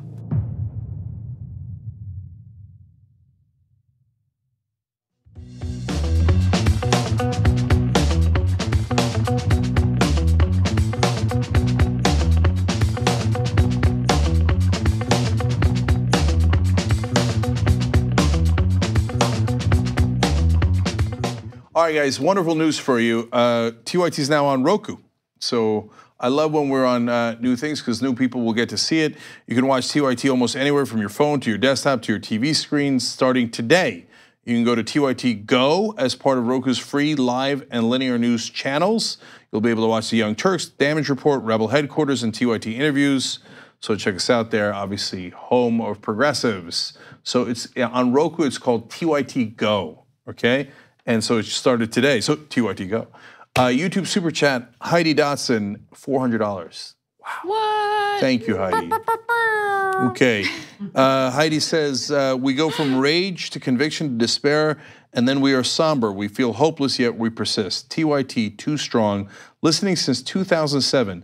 Was an original TYT member, supporting Just Democrats too. Been following Kyle since 2011. Thank you. Thank you, Heidi.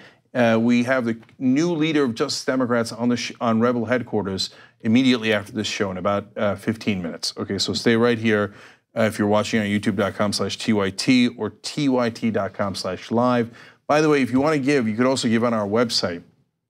If you're in the members section, there's a big yes button. If you're not on the website, just tyt.com/yes. We appreciate all the support that you guys give. Last two ones. Sinagorochka on the members section says, Richard Ojeda would be a phenomenal 2020 candidate on the Democratic side. Look, I mean, Bernie's great, Elizabeth Warren is great, but there is an issue, right? The issue is that they're too nice. And so it would be interesting to have them and a super tough fighter at the same time. I know only one of them can win, but man, it'd be nice to have somebody throwing metaphorical punches. And then Rev Susie 321 says about Ojeda, Richard is still a state senator in our legislature, and a big supporter of free and fair elections. We are happy to have him back for that reason. You know, I'm so glad you said that. 1,000 times I've done Ojeda stories and forgotten to tell you. He was one of the original Wolfpack co-sponsors in West Virginia. What? Yes. So how do you forget to mention that? I know, it's so true. I should have mentioned that 100 times. So this was before we ever knew, I ever knew Ojeda, before he ran for Congress, years ago. Sapple, our in West Virginia, went up to him and said, hey, shouldn't we get money out of politics? Do an amendment, do a convention. He's like, let's fight on, brother. Okay, immediately co-sponsored it, okay? Wow. Come on, Ojeda. All right, what's next, Anna? You better know how to pronounce his name correctly, okay? Oh, yeah, you don't want to make that mistake, okay? Sappers lead the way. All right, we have a serious story next, so let's get to it.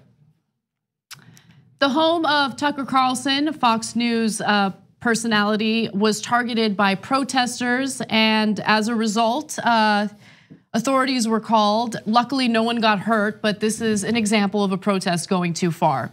Now, the protesters are behind a movement known as Smash Racism DC. So they went after Tucker Carlson because of the racist things that he says on his show. Carlson said the following: I called my wife. She had been in the kitchen alone getting ready to go to dinner, and she heard pounding on the front door and screaming. Someone started throwing himself against the front door and actually cracked the front door. Later, video was posted of these protesters, and here is a little taste of what happened. Tucker Carlson, we are outside your home to protest of fascism and racism. You promote hate, that's led to an ideology that has led to thousands of people dying by the hands of the police, to trans women being murdered in the streets. Your policies promote hate, and we want you to know we know where you sleep at night. Mailbox. We know where you sleep at night. We know where you sleep at night. Tucker Carlson. Terrible, terrible, terrible, terrible. Such a stupid idea. So what happens when they go to progressives' houses? And you guys went with signs. You think they're going to just show up with signs? And one idiot in the back said, he said something about a pipe bomb, that she wanted to bring a pipe bomb. So that is a threat. That's not a protest, that's a threat. Okay, don't go to people's houses.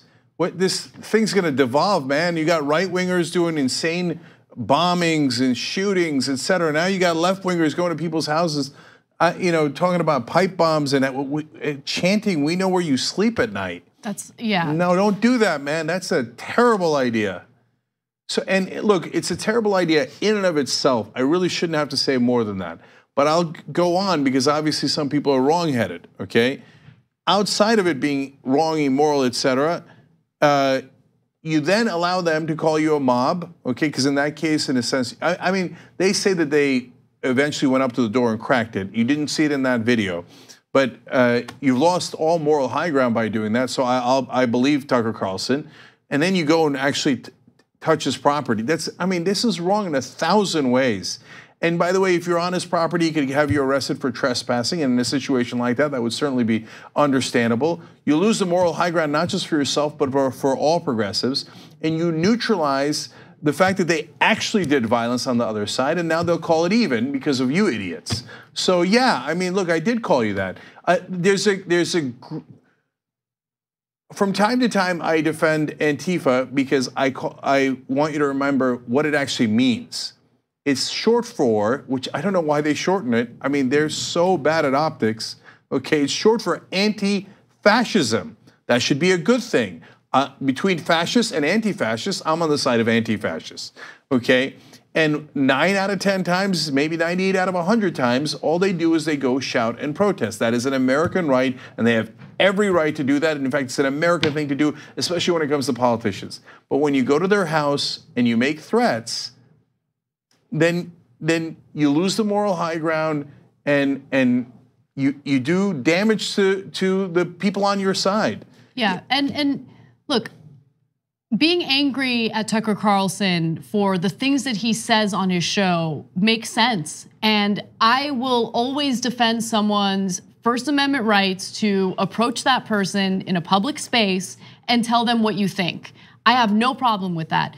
Showing up to their home and saying, "We know where you sleep at night," and his wife doesn't deserve that. They have kids.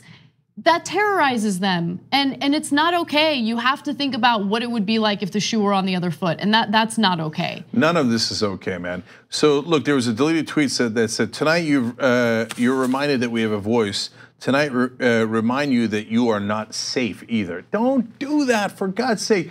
Anna's 100% right. Think about the shoe on the other foot. He's got 4 kids, okay? So imagine if they went to Chris Hayes' house. Imagine if they went to Elizabeth Warren's house. They went to Bernie Sanders' house. How would you like that? I would be enraged. And I am equally enraged when you go to his house. Don't do it. It's stupid and it's wrong. And one day you're gonna go to somebody's house, they're gonna be concerned about their safety, and apparently, given what was said, legitimately so, then they're gonna come out with a weapon, and then some idiot in the crowd is gonna have a weapon, and we're gonna devolve into chaos here, guys. Then you got right-wingers in the street, you got left-wingers in the street, and this is headed to a really bad place. Both sides should not do it. And now look at this, because of you idiots, we now have to say both sides. When it was all the right wing doing all the violence. And now you say some stupid things and you go to Tucker Carlson's house, now everyone will say both sides. Congratulations. All right, we have very limited time, but I want to fit in one more story before we end the show. The gubernatorial race in Wisconsin led to a Democratic victory. The Democrat did get voted in, but now the Republicans in the state are thinking of ways to strip the governor of executive power right in the lame duck session. Okay, so let me give you the details on that. So again, this is in Wisconsin where the Democrat Tony Evers went against Scott Walker. Okay, and what they want to do is essentially strip the governor's office of power during the lame duck session of the legislature. And this is not the first time this has been proposed. In fact, Republicans successfully did this in North Carolina in 2016. So this is what they do. This is how Republicans operate. They lose, and then they go ahead and strip powers from the incoming Democrat. So, look, I'm so tired of their cheating. I can't take it anymore. So the Democrats have to fight back. You know, it's the most common refrain in Young Turks history. They haven't listened in 16 years. But in this case, look, I think gerrymandering is wrong. I think it's despicable. I think it's un-American, anti-democratic, etc. And I don't think the Democratic states should do it either if we had an even playing field, but we do not. So if I was the Democrats, I would gerrymander the living hell out of every blue state. I'd gerrymander California so badly that not a single Republican would be elected from California until the Republicans cried no mas. And then we'd say, okay, now can we get rid of gerrymandering? They don't listen to reason, they listen to power, okay? So is it reasonable for the legislature to strip the governor of his powers if the other party gets in? Of course it's not reasonable. All they care about is naked power. So you fight power with power, you don't do it with complaints. So if you got an incoming Republican governor and you got a Democratic legislature, strip them of all their rights. Bye-bye.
right, welcome to Rebel Headquarters. We've got a great show ahead for you guys today, and I want to get right to it.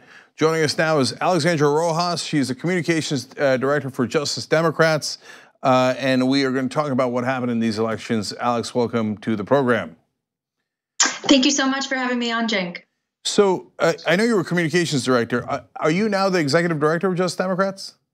I am, yeah. Our communications director was going to be on, but I'm here instead. So I am the current executive director. Yes, that's right. That's what it said in my notes, but I'm like, wait a minute, I know better than that. Okay, yeah, I know better than the notes. Okay, so congrats on being the executive director, by the way. Thank you.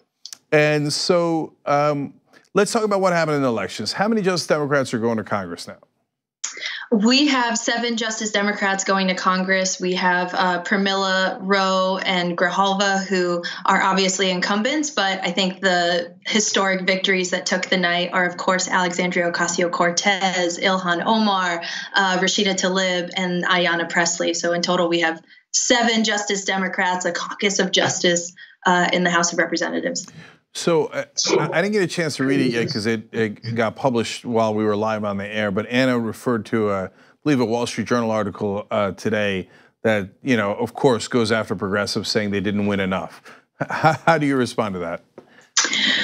I mean, I just look at the results. I think the what we saw is like at least taking a little bit look outside of just Justice Democrats with races like Beto O'Rourke, Stacey Abrams, Andrew Gillum that ran in red states ran on this sort of bold progressive vision and completely overperformed and turned these states purple because they actually stood for progressive values like immigrants' rights, racism, economic justice. When you look at other statewide races where we saw corporate Democrats, they lost, right? Trying to go more towards the center, and I would argue a lot more conservative. And when you look at all of the House races, we had 26 candidates in the general.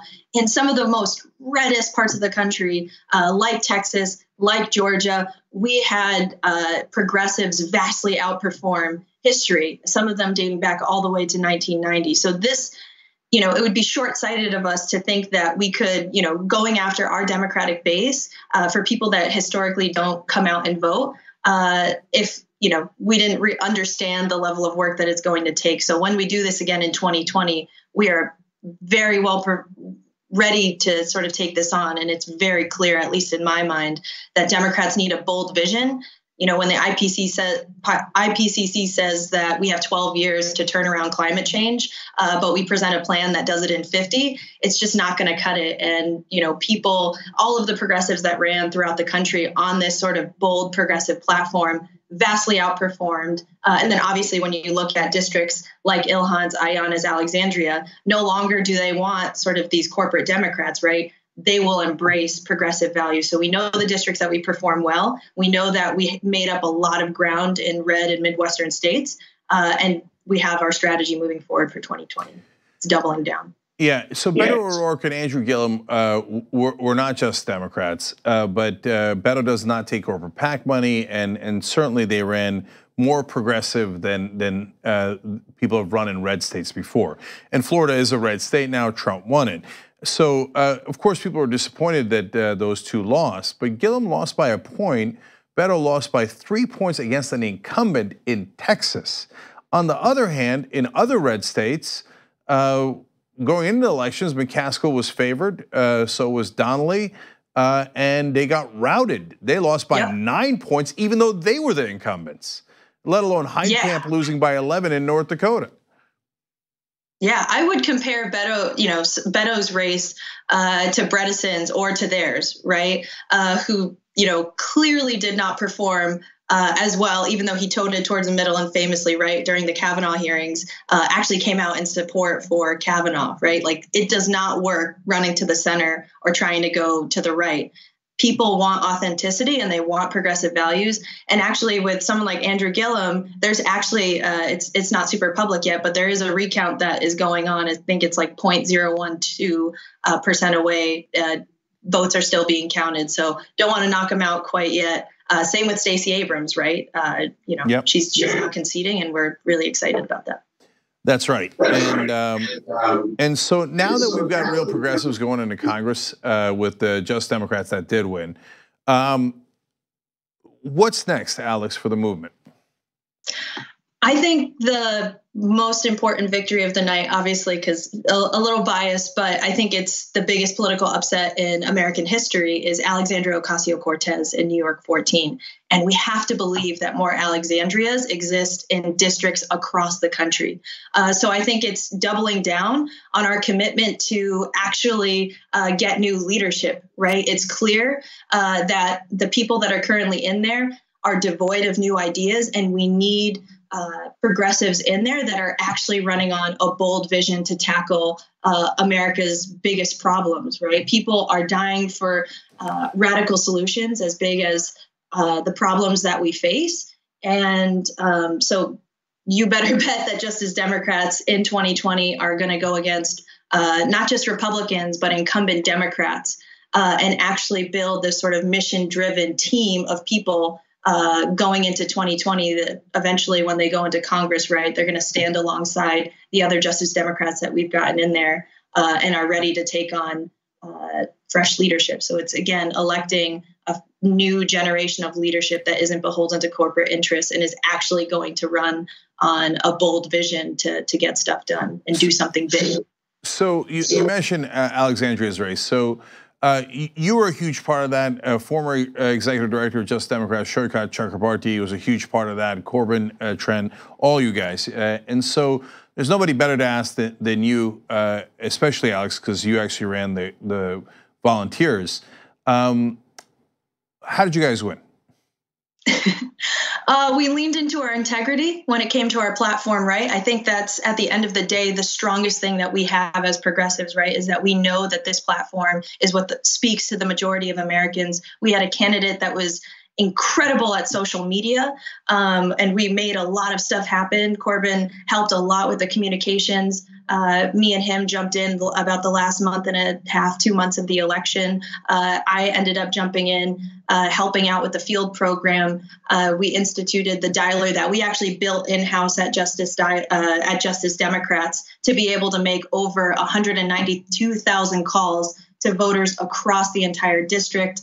We blew out our win number. Like you said, I helped run the volunteer calling and texting program. And we talked to over 86,000 voters in a district that we knew had low turnout. So even though we didn't fundraise like crazy until the very end, right? We were able to talk to literally, or at least contact every single voter in the district and talk to over 86,000 people. So we won this through our platform, Alexandria's ability to connect with people on a real level. She is an actual working class candidate. That's why we approached her, right? She's like you, she's like me.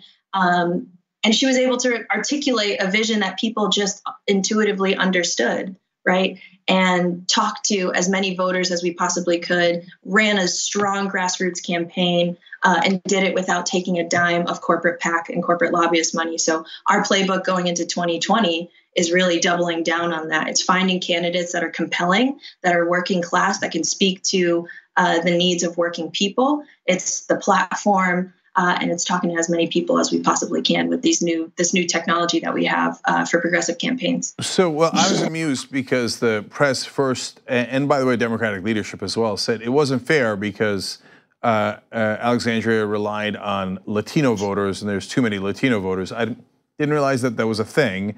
And then they, at some point, switched over because that was actually not true. She won a lot of younger white voters, Ocasio-Cortez did. So then they said it's not fair. She won too many young. Yeah. Well, I love the logic of it's not fair. You have the voters on your side. Yeah, I know. That's kind of the point, which leads me to my question. Shouldn't we do this in every single blue district? Why would we have a corporate Democrat, establishment Democrat, instead of a just Democrat, an uncorrupted Democrat, to actually be super blue in those blue districts? Yeah. Well, I will say that, what we did for Ocasio, at least in fundraising, right? We dedicated 3 staff. It was myself, Corbin Trent, Shrikat Chakrabarti. We helped her raise tens of thousands of dollars, right? You all, TYT supporters and JD supporters, when no one was watching, gave her the foundation to actually get off the ground.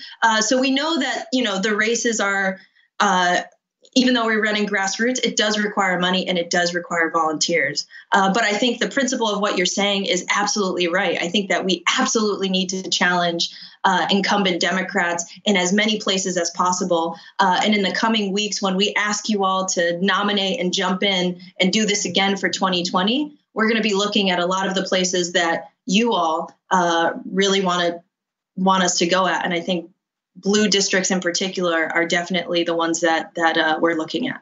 So Alex, let me ask you those three things.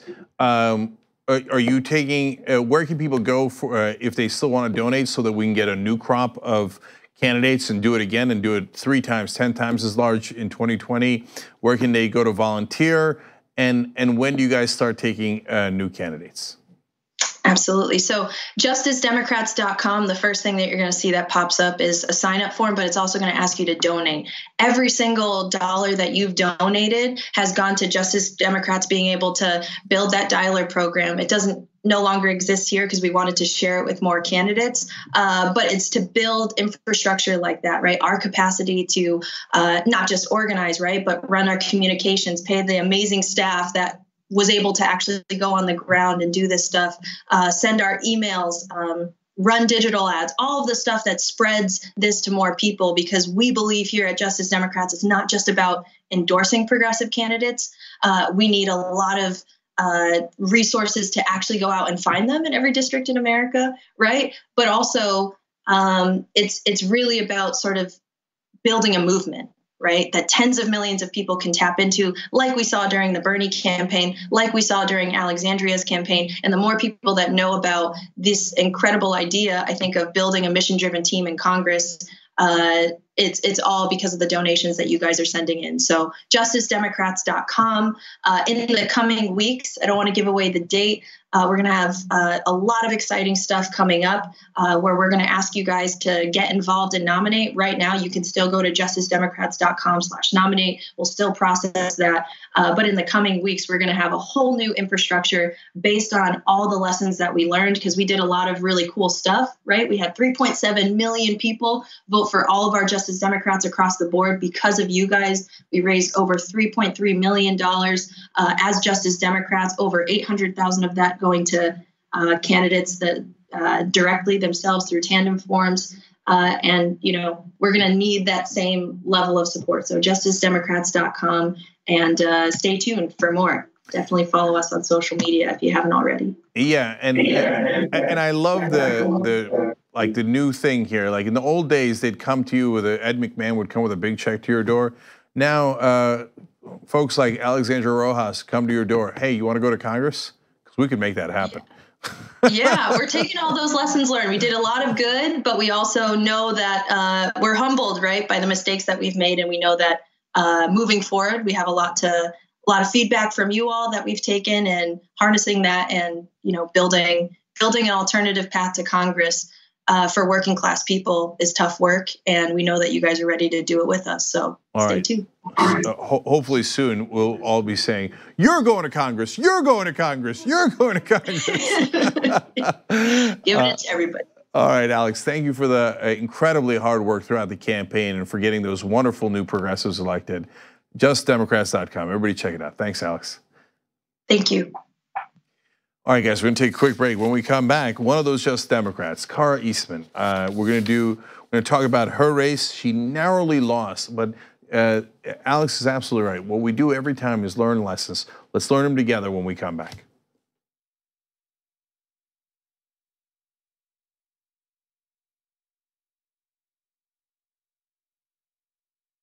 You are the media revolution. You are much needed. TYT, TYT. The place is like 95% TYT on.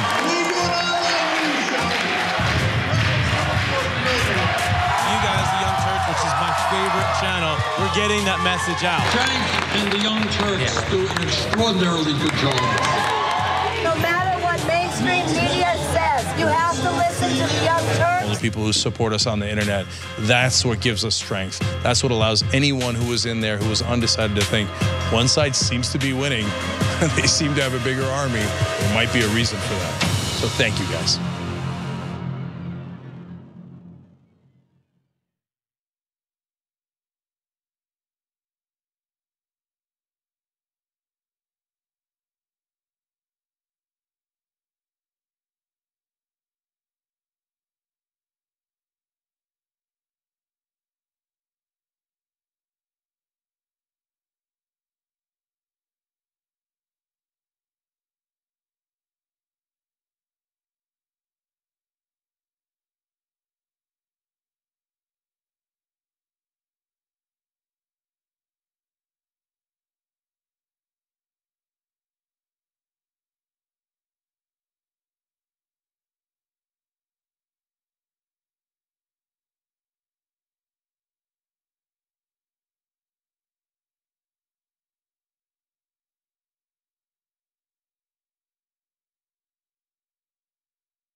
welcome back to Rebel Headquarters. Joining me now is Cara Eastman. She ran for Congress in Nebraska's 2nd District, and she's a Just Democrat. She ran without corporate PAC money. Cara, welcome back to the program.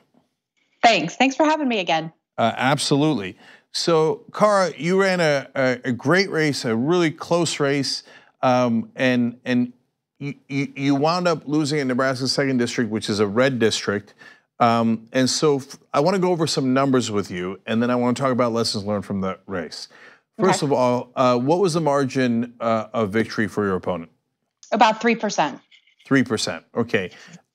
What has been the margin of victory for Republicans in that district before? It's been between maybe 1% and 2%, or closer to 2%, but what we found was that for the past 2 cycles, there has been a third-party candidate that has pulled votes away from Republicans because they've been libertarian candidates. So I think actually the spread would probably have been larger for those candidates had the third-party candidate not been in. Okay, and it seems like you guys did something interesting. You looked at the vote count for other Democrats in Nebraska's 2nd District. Do you know about this? Yes, yeah. So what did you guys find? Well, we found that actually I outperformed some of one of the moderate Democrats that was running for Senate, and then came almost neck and neck with the Republican turned Democrat candidate for governor. So really performing, this narrative that somebody like me, somebody running on a progressive platform, can't perform well in a place like Nebraska, I think that narrative has been proven false. So, Cara, let me get this right. People went to vote in your district, and 3,000 of them voted for you, but did not vote for the Democratic candidate in the Senate in that same district. Correct. I think that's very telling. It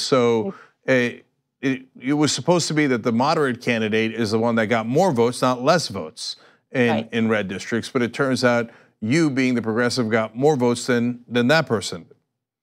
Yes. Okay, so let's talk about your race a little bit more. So you didn't take corporate PAC money, but I know that the fundraising was, going well from small donors all across the country. I don't know the particulars of your race. Who had more money, you or your Republican opponent? Well, we outraised him in the last 2 quarters, and actually I don't know the final numbers for him, but ours came in at about 2.6 million. So we raised enough to be very competitive in this race, and that was with no corporate PAC money. Okay, that's amazing. You see, it can be done. Before, it was just at the presidential level. Well, okay, Bernie Sanders, but that was an anomaly, everybody thought. No, raising $2.6 million from small donors for a congressional race in the middle of Nebraska, that's amazing. Yeah. So, I mean, if anything, Cara, you absolutely positively proved you don't need corporate PAC money to run a real race. And so, thank you for that. So, at the end of the day, you wind up losing by 3 points. So, what do you think went wrong? Well, I think that what we saw was that turnout was up across the board, but it was up for the Republicans. I mean, what I really think went wrong was the fact that our district had been so gerrymandered. So if you look at the percentage, the Republican advantage in this district is about 3%. And so people voted party line, and it's because of that gerrymandering, and which shows why we need to change the way that we do redistricting. Yeah, totally agreed on that. And so I'm curious, because you're on the ground, what your take is here. Did all the caravan talk, Kavanaugh, I don't know if you got a sense for it. Did any one of those particular issues make a difference? Or no, Republicans always show up to vote, and Democrats, you just got to push to get even with the Republicans on voter turnout? Yeah, it's hard for us to say because we were really targeting Democrats and independents. But what we saw in the district was enthusiasm at a level that I've never seen since living here over 12 years, and that people have told me they haven't seen in decades. And so we know that we at least ignited the base, which I think is really important. And most importantly, we ran a campaign that I'm really proud of. We knocked on over 200,000 doors. We went to people and talked to them, and we did it in a way that was very positive. And at the end of the day, like, I'm just proud of what we did. How many volunteers did you have, Cara? Over 800. That's amazing, man. Yeah. So Look, you got to remember, people like Cara, when they started, they didn't have anything. I mean, did you have any infrastructure? In fact, let's talk about that for a second, Cara. How did you get started? Remind people, like, how did you get into the race in the first place? Yeah, I mean, I decided to run because of my mom and her outrageous prescription drug costs, and literally went to a friend of mine. We had worked together in nonprofit fundraising, and said, "Would you want to do this with me?" And he said, "Sure." So he gave up his job, I gave up mine, and we started fundraising together and slowly built this insurgent campaign that was amazing. I mean, we really did put together a very scrappy bunch. We didn't have very many politicos or people who had been involved in national campaigns before. And my campaign chair actually had been. He was somebody that's been involved in Nebraska politics for a long time, but also he had been out of the game for a while. So it was a great group to put together. We have incredible organizers and canvassers, and people came out of the woodwork because they were excited about having a candidate who was standing up and fighting for things that they care about, like healthcare and education. So I don't remember the particulars of this either. When and how did you join the Just Democrats? I was endorsed by them in the primary, and we had decided early on that it felt a little out of step with the campaign and also who I am, and just this idea that if we want to get money out of politics, taking money from corporations doesn't make a lot of sense. And so it seemed like the right fit for the campaign, and so they endorsed us early on. And I'm grateful for the support of them and the PCCC and people who just came on early and took a chance on somebody like me running. Yeah, I was going to ask about the PCCC and other groups as well too. So keeping it real, who helped the most? I don't mean between PCCC right. and Just Democrats. I don't need you to say, well, they were 51, the other one was 49. But like overall, which progressive groups helped the most in your campaign? Well, I mean, the PCCC was there all along, and so I'm really grateful to Adam and Stephanie and everyone there for their support. Throughout the campaign, groups like NARAL and Planned Parenthood and Emily's List, I mean, they helped, but I think it's really Justice Democrats, PCCC, Vote Pro-Choice, those groups that came on early that we saw do a lot. And I had over 20 union endorsements, so I think that helped too. I mean, I'm grateful for all of the support that I had. Again, people took a chance on somebody like me running. I was never projected to win the primary nor the general election, but I think more people like me need to run because we need to save this country, and we need to do it now. So, Cara, what would you do differently? Like if we were going to run the race again, how do we get that extra 3 points? Well, that's a great question. I don't know that there's anything that we could have done differently. We knocked on doors. We were on TV. My face is all over this district. I'm incredibly recognizable these days. We did mail. We did digital. We did all the stuff that you could do. And I think we put out a great platform, and we talked to voters and met them where they were. We didn't pander to people. We didn't talk down to people. I'm bilingual, so we did stuff in English and Spanish. I mean, we killed it. It's just, when you have a gerrymandered district and when you have strong Republican turnout, and I think there was just a lot of enthusiasm on the Republican side, and perhaps that was because of the president, and perhaps it was because of Kavanaugh. But maybe we just also gave Republicans something to vote against. Yeah, Cara, that's interesting because look, to Trump's credit, and I can't believe I'm beginning a sentence that way, he does excite his base, and he tried like hell in the last couple of weeks. He's incredibly lazy, but he likes his rallies, and he tried really hard to get out the vote. Are we missing a Democratic leader that has as strong a voice that drives our voters to go out vote?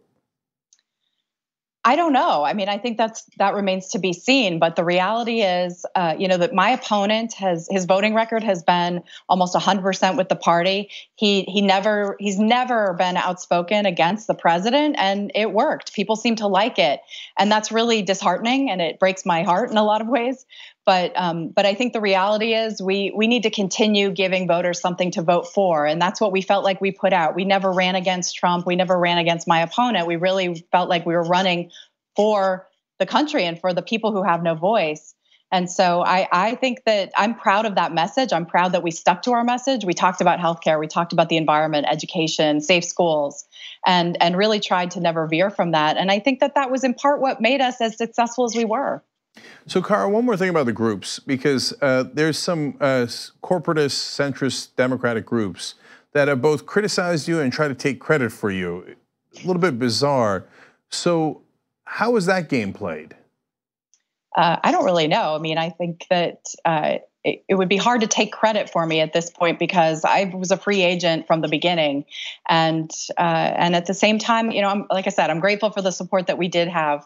I'm having a hard time even wrapping my brain around some of the things that happened over the last couple of weeks, and obviously the night of the election. But one thing we do know is that all of the returns haven't come in, so we still have provisional ballots. We still have the ballots that were dropped in the day of the election that will be counted tomorrow, and we're hoping to close that margin a little bit because, again, I think most importantly, we proved that somebody running on a real message about hope and change for real working people can resonate and have an impact. And I think the other thing to point out is that in Nebraska, we expanded Medicaid on Tuesday, and I think that that is an incredible thing, and I like to think that I may have helped with that.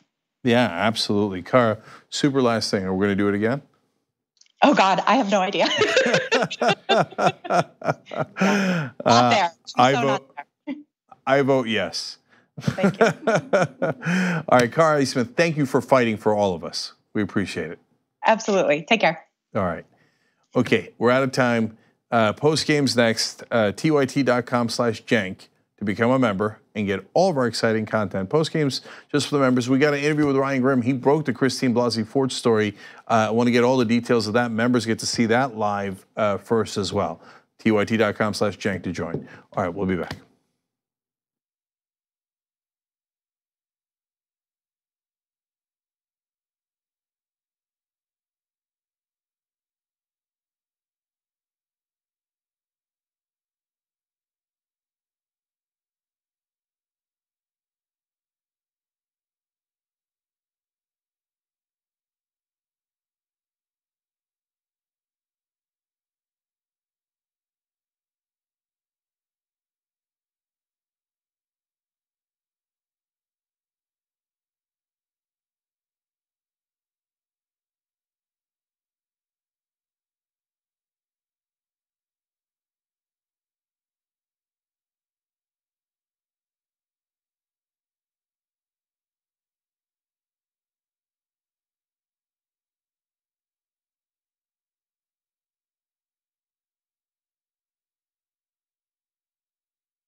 All right, it's been a heavy show, heavy day, and we're going to lighten it up with Hawaii in a second. But I think the point is the difference between these days and that day. Yeah. So I'm going to tell that story to the audience. I just read about how Dr. Blasey Ford is still getting death threats. And so we did a story about Tucker Carlson, how the anti-fascists should not have gone to his house and done the things that they did. So everybody's defending Tucker Carlson today. But who's defending Blasey Ford? She's had to move 4 times since the hearings. She can't go back to her job.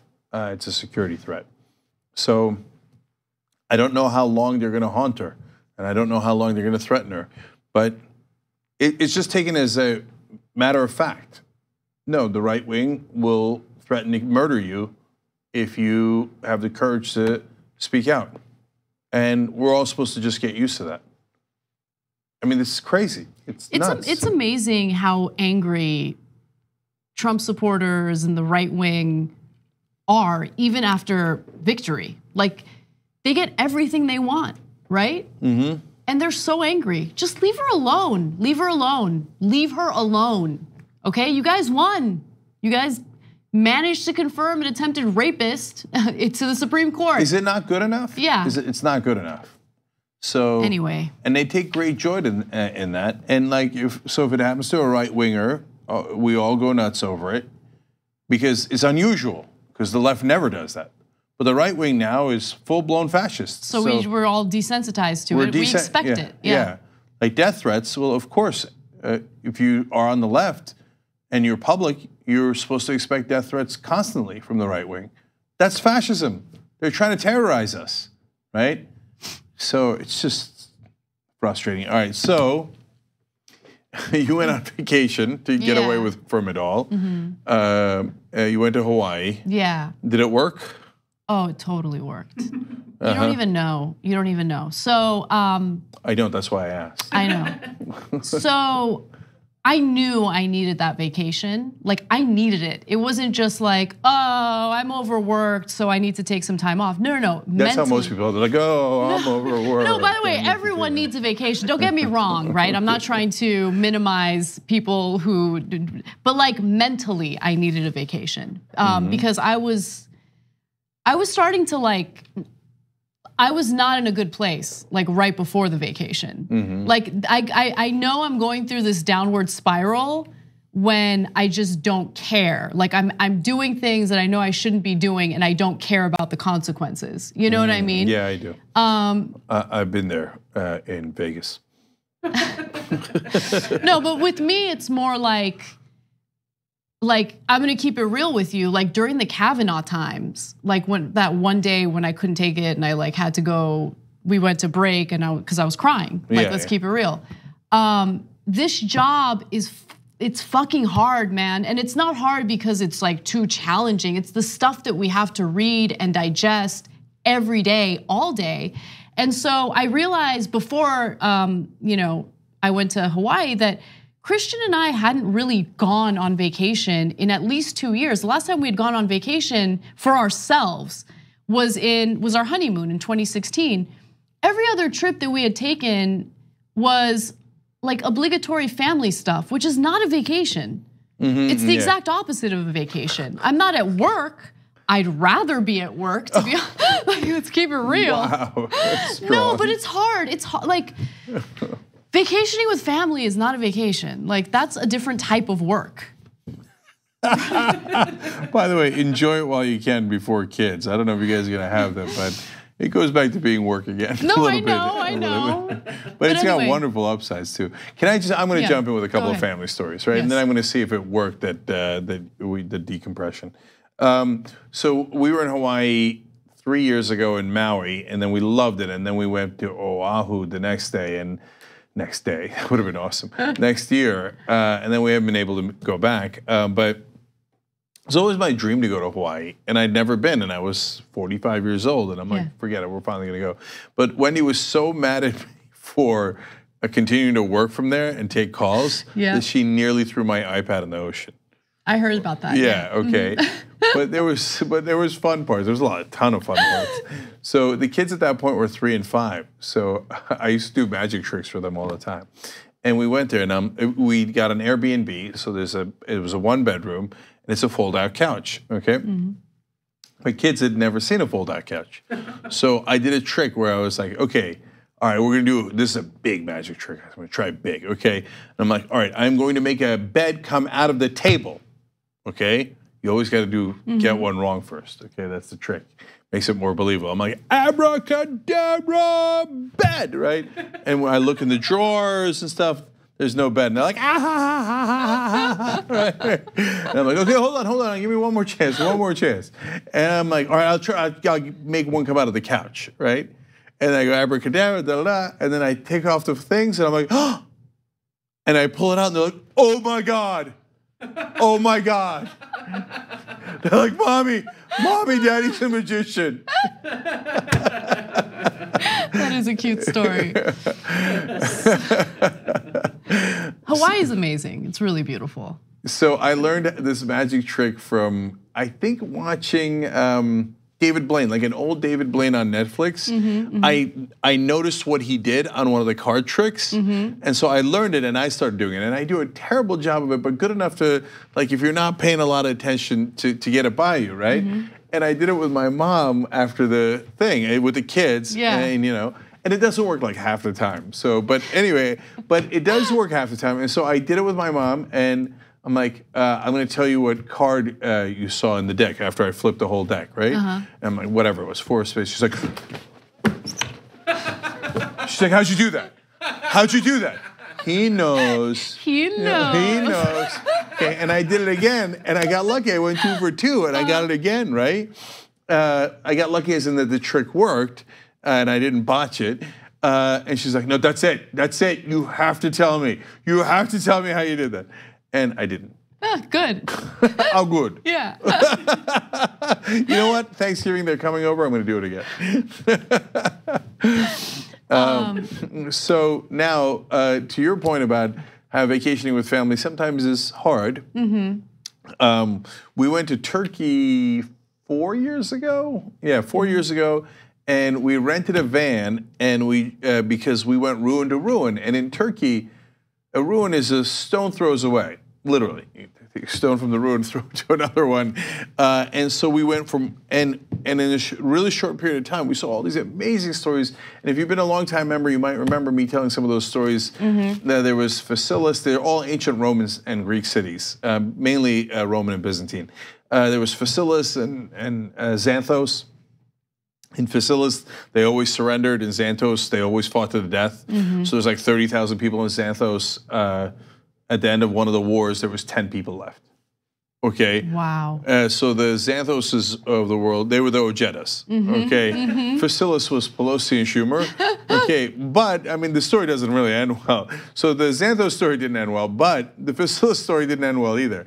So they love to surrender. So once they accidentally surrendered to a pirate ship.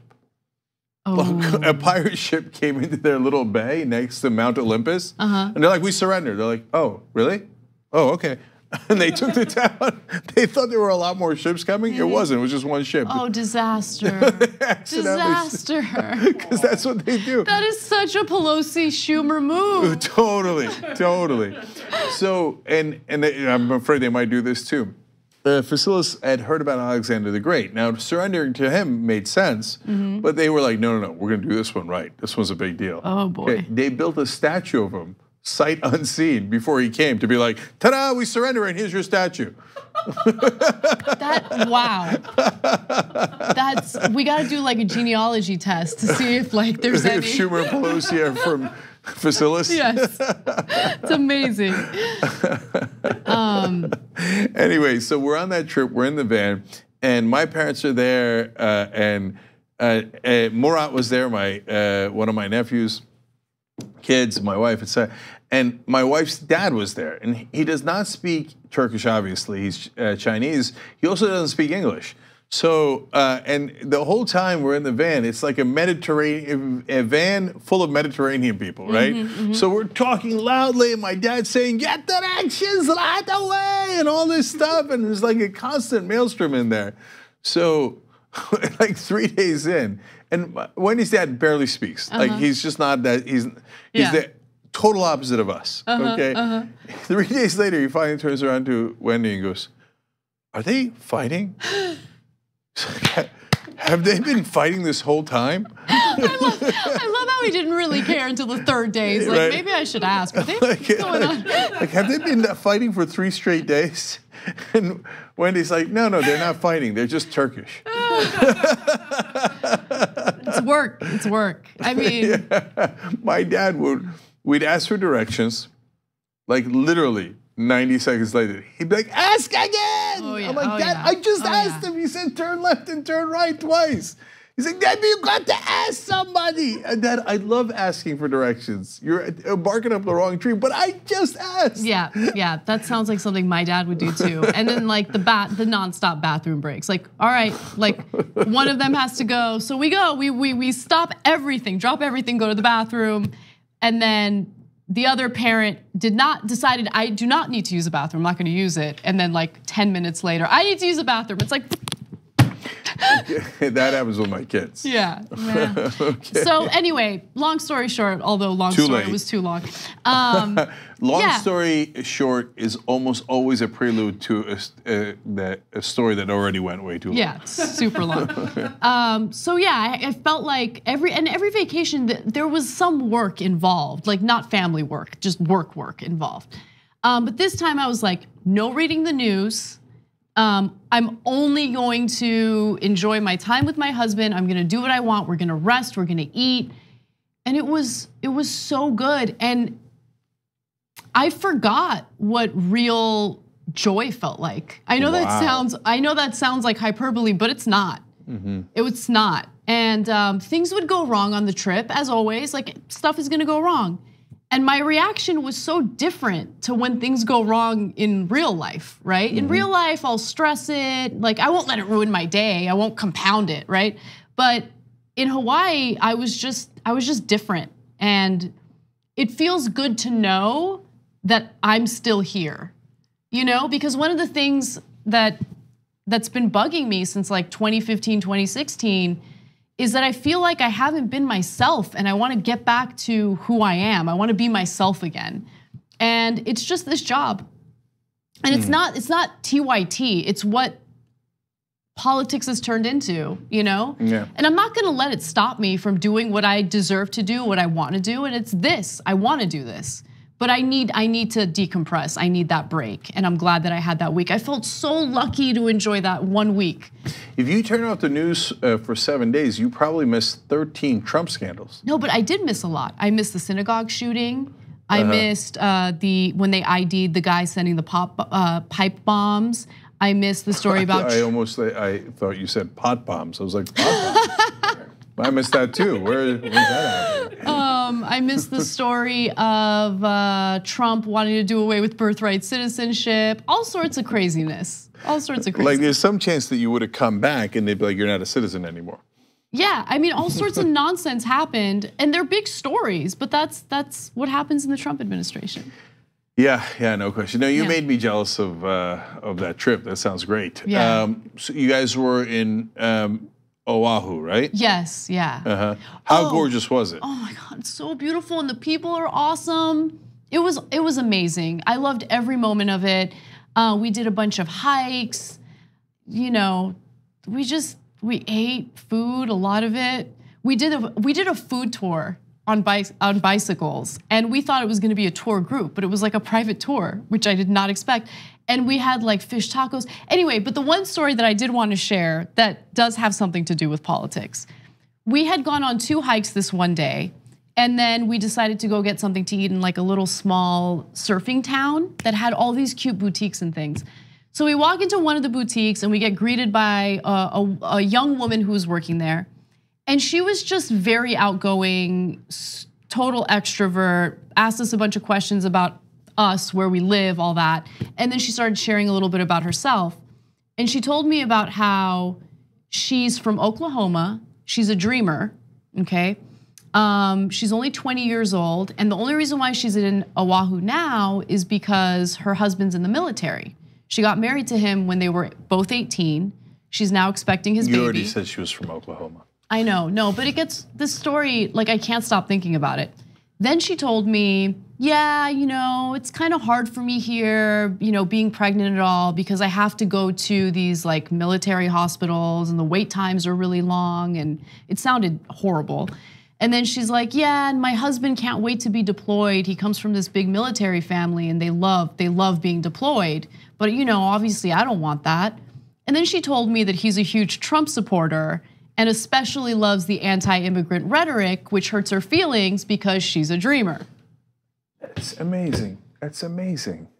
It made me so angry, and because that's amazing. Yeah. How do they do that? How do they do that with their heads, where they just turn off logic? Your wife is a dreamer. They're going to call your kids anchor babies. Trump would take away birthright citizenship from your kids because your wife is undocumented, and he supports Trump and anti-immigrant talk. Yeah. That's insane. That's insane. Yeah. And then, how do you talk to people like that? How do you have a logical conversation? We're not speaking the same language. So then after that interaction, we get in the car. I smoke a little weed. I'm not driving. I'm not driving. Let me be clear about that. Okay. So I'm in the passenger side. My name is Richard Ojeda. Okay. And then I just started thinking about her. And this song called Paper Planes by MIA comes on. And there's like a bunch of lyrics in that song that, like that song, the chorus talks about how all I want to do, and then they play some sound effects of like money and gunshots and take your money. And it made me think of how we go to war just to make people rich. And like the song is about how she sells like counterfeit visas to help people get into the country. Like, I don't know, it was just the weirdest song to play, A, while I'm high, and B, after I've had this interaction. And I started feeling angry. I was just like, they're destroying the country. They're destroying America, the Republicans, not the immigrants.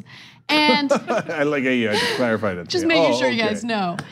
And like, we're on this beautiful island that happens to be part of America. And like there's beautiful people here in this country, and what we used to stand for is beautiful. And I want to get back to that place. Like I just had all these, like I was feeling things. I don't know. You were feeling things. Yeah. That's because you had a pot bomb. I did. But it just, I was really acknowledging the beauty of the country and the beauty that we can be, while simultaneously feeling so sad for this woman. She's only 20. She's about to have a baby with this monster. Well, I don't know about monster. He's a monster. But he's wrong. He thinks she's trash at the end of the day, right? That's what he thinks. She's an immigrant. She's here illegally. So, and they're married. They're married, yeah. Well, then now she'll be a citizen, and so, I don't know. And I guess he thinks that'll fix it. I don't know. So she wasn't a Young Turks fan. She's just a random person you talk to. She has no idea who I am. Knows nothing about the Young Turks. And I usually do not talk about politics with. She was the one who brought all this stuff up. Yeah. But I couldn't help myself, and I was like, well, I would just like you to know that I am not a Trump fan. I think he's trash, and I think that people like you make this country great. So I told her that, and she got uncomfortable. So I was like, all right, I'll wrap it up. And then we left. Okay, awesome. Yeah. No, I love Hawaii. When I was there, we go to the grocery store, and the guy in the deli section or something is like, "Hey, Cenk, what are you doing here? Mahalo." It's like, mahalo right back at you, brother. I have a hard time making that gesture, that hand. Why? I don't know. Like, because they keep making you want to do that when they take pictures of you. Like, let's say you're on like a little tour group thing, and I don't know. I kept doing this. Okay, you're not in Texas. Yeah, I know. I kept messing it up, but yeah. Hook 'em horns. Craig, was it you who told me this story about Godfather? Reminded me of the story about Godfather last night. Maybe it was Bart. Anyway, You reminded me about, because you say make money from the wars, etc. There's a scene in Godfather 3, I think, where one of the members of the family tells Al Pacino, the lead character, why don't you like do something decent, like be a politician or something like that? And he's like, and I'm butchering the story, but you get it. And he's like, they don't kill people for a living. He's like, you sure about that? Yeah, yeah. Right? He's like, no, they do it at a much bigger level, right? Yeah, they do. Yeah. When I was in Jamaica, they have this song that was popular there, something like, I forget now, me get my money. Okay, and apparently they're running some sort of Nigerian email scam over in Jamaica and robbing people in America. And they're getting a lot of criticism for it. And the song's about like, yeah, look at all the times they robbed us, okay? Me get my money, okay? And that's it. I don't give a damn, okay? I got robbed enough. And so that was a controversy when I was there. All right, last thing is, you already have too much work, plus I forgot. So it would have been cool if you guys had accidentally run into each other, because Allison Hartz is in Oahu. I know. Okay. I actually, it's funny because I thought about reaching out to her, but then I was like, what am I doing? No, I like no politics. But it's amazing. Like, how people in Hawaii are way more politically active than people in our neighborhoods, I guess, because I saw political signs on everyone's front yard.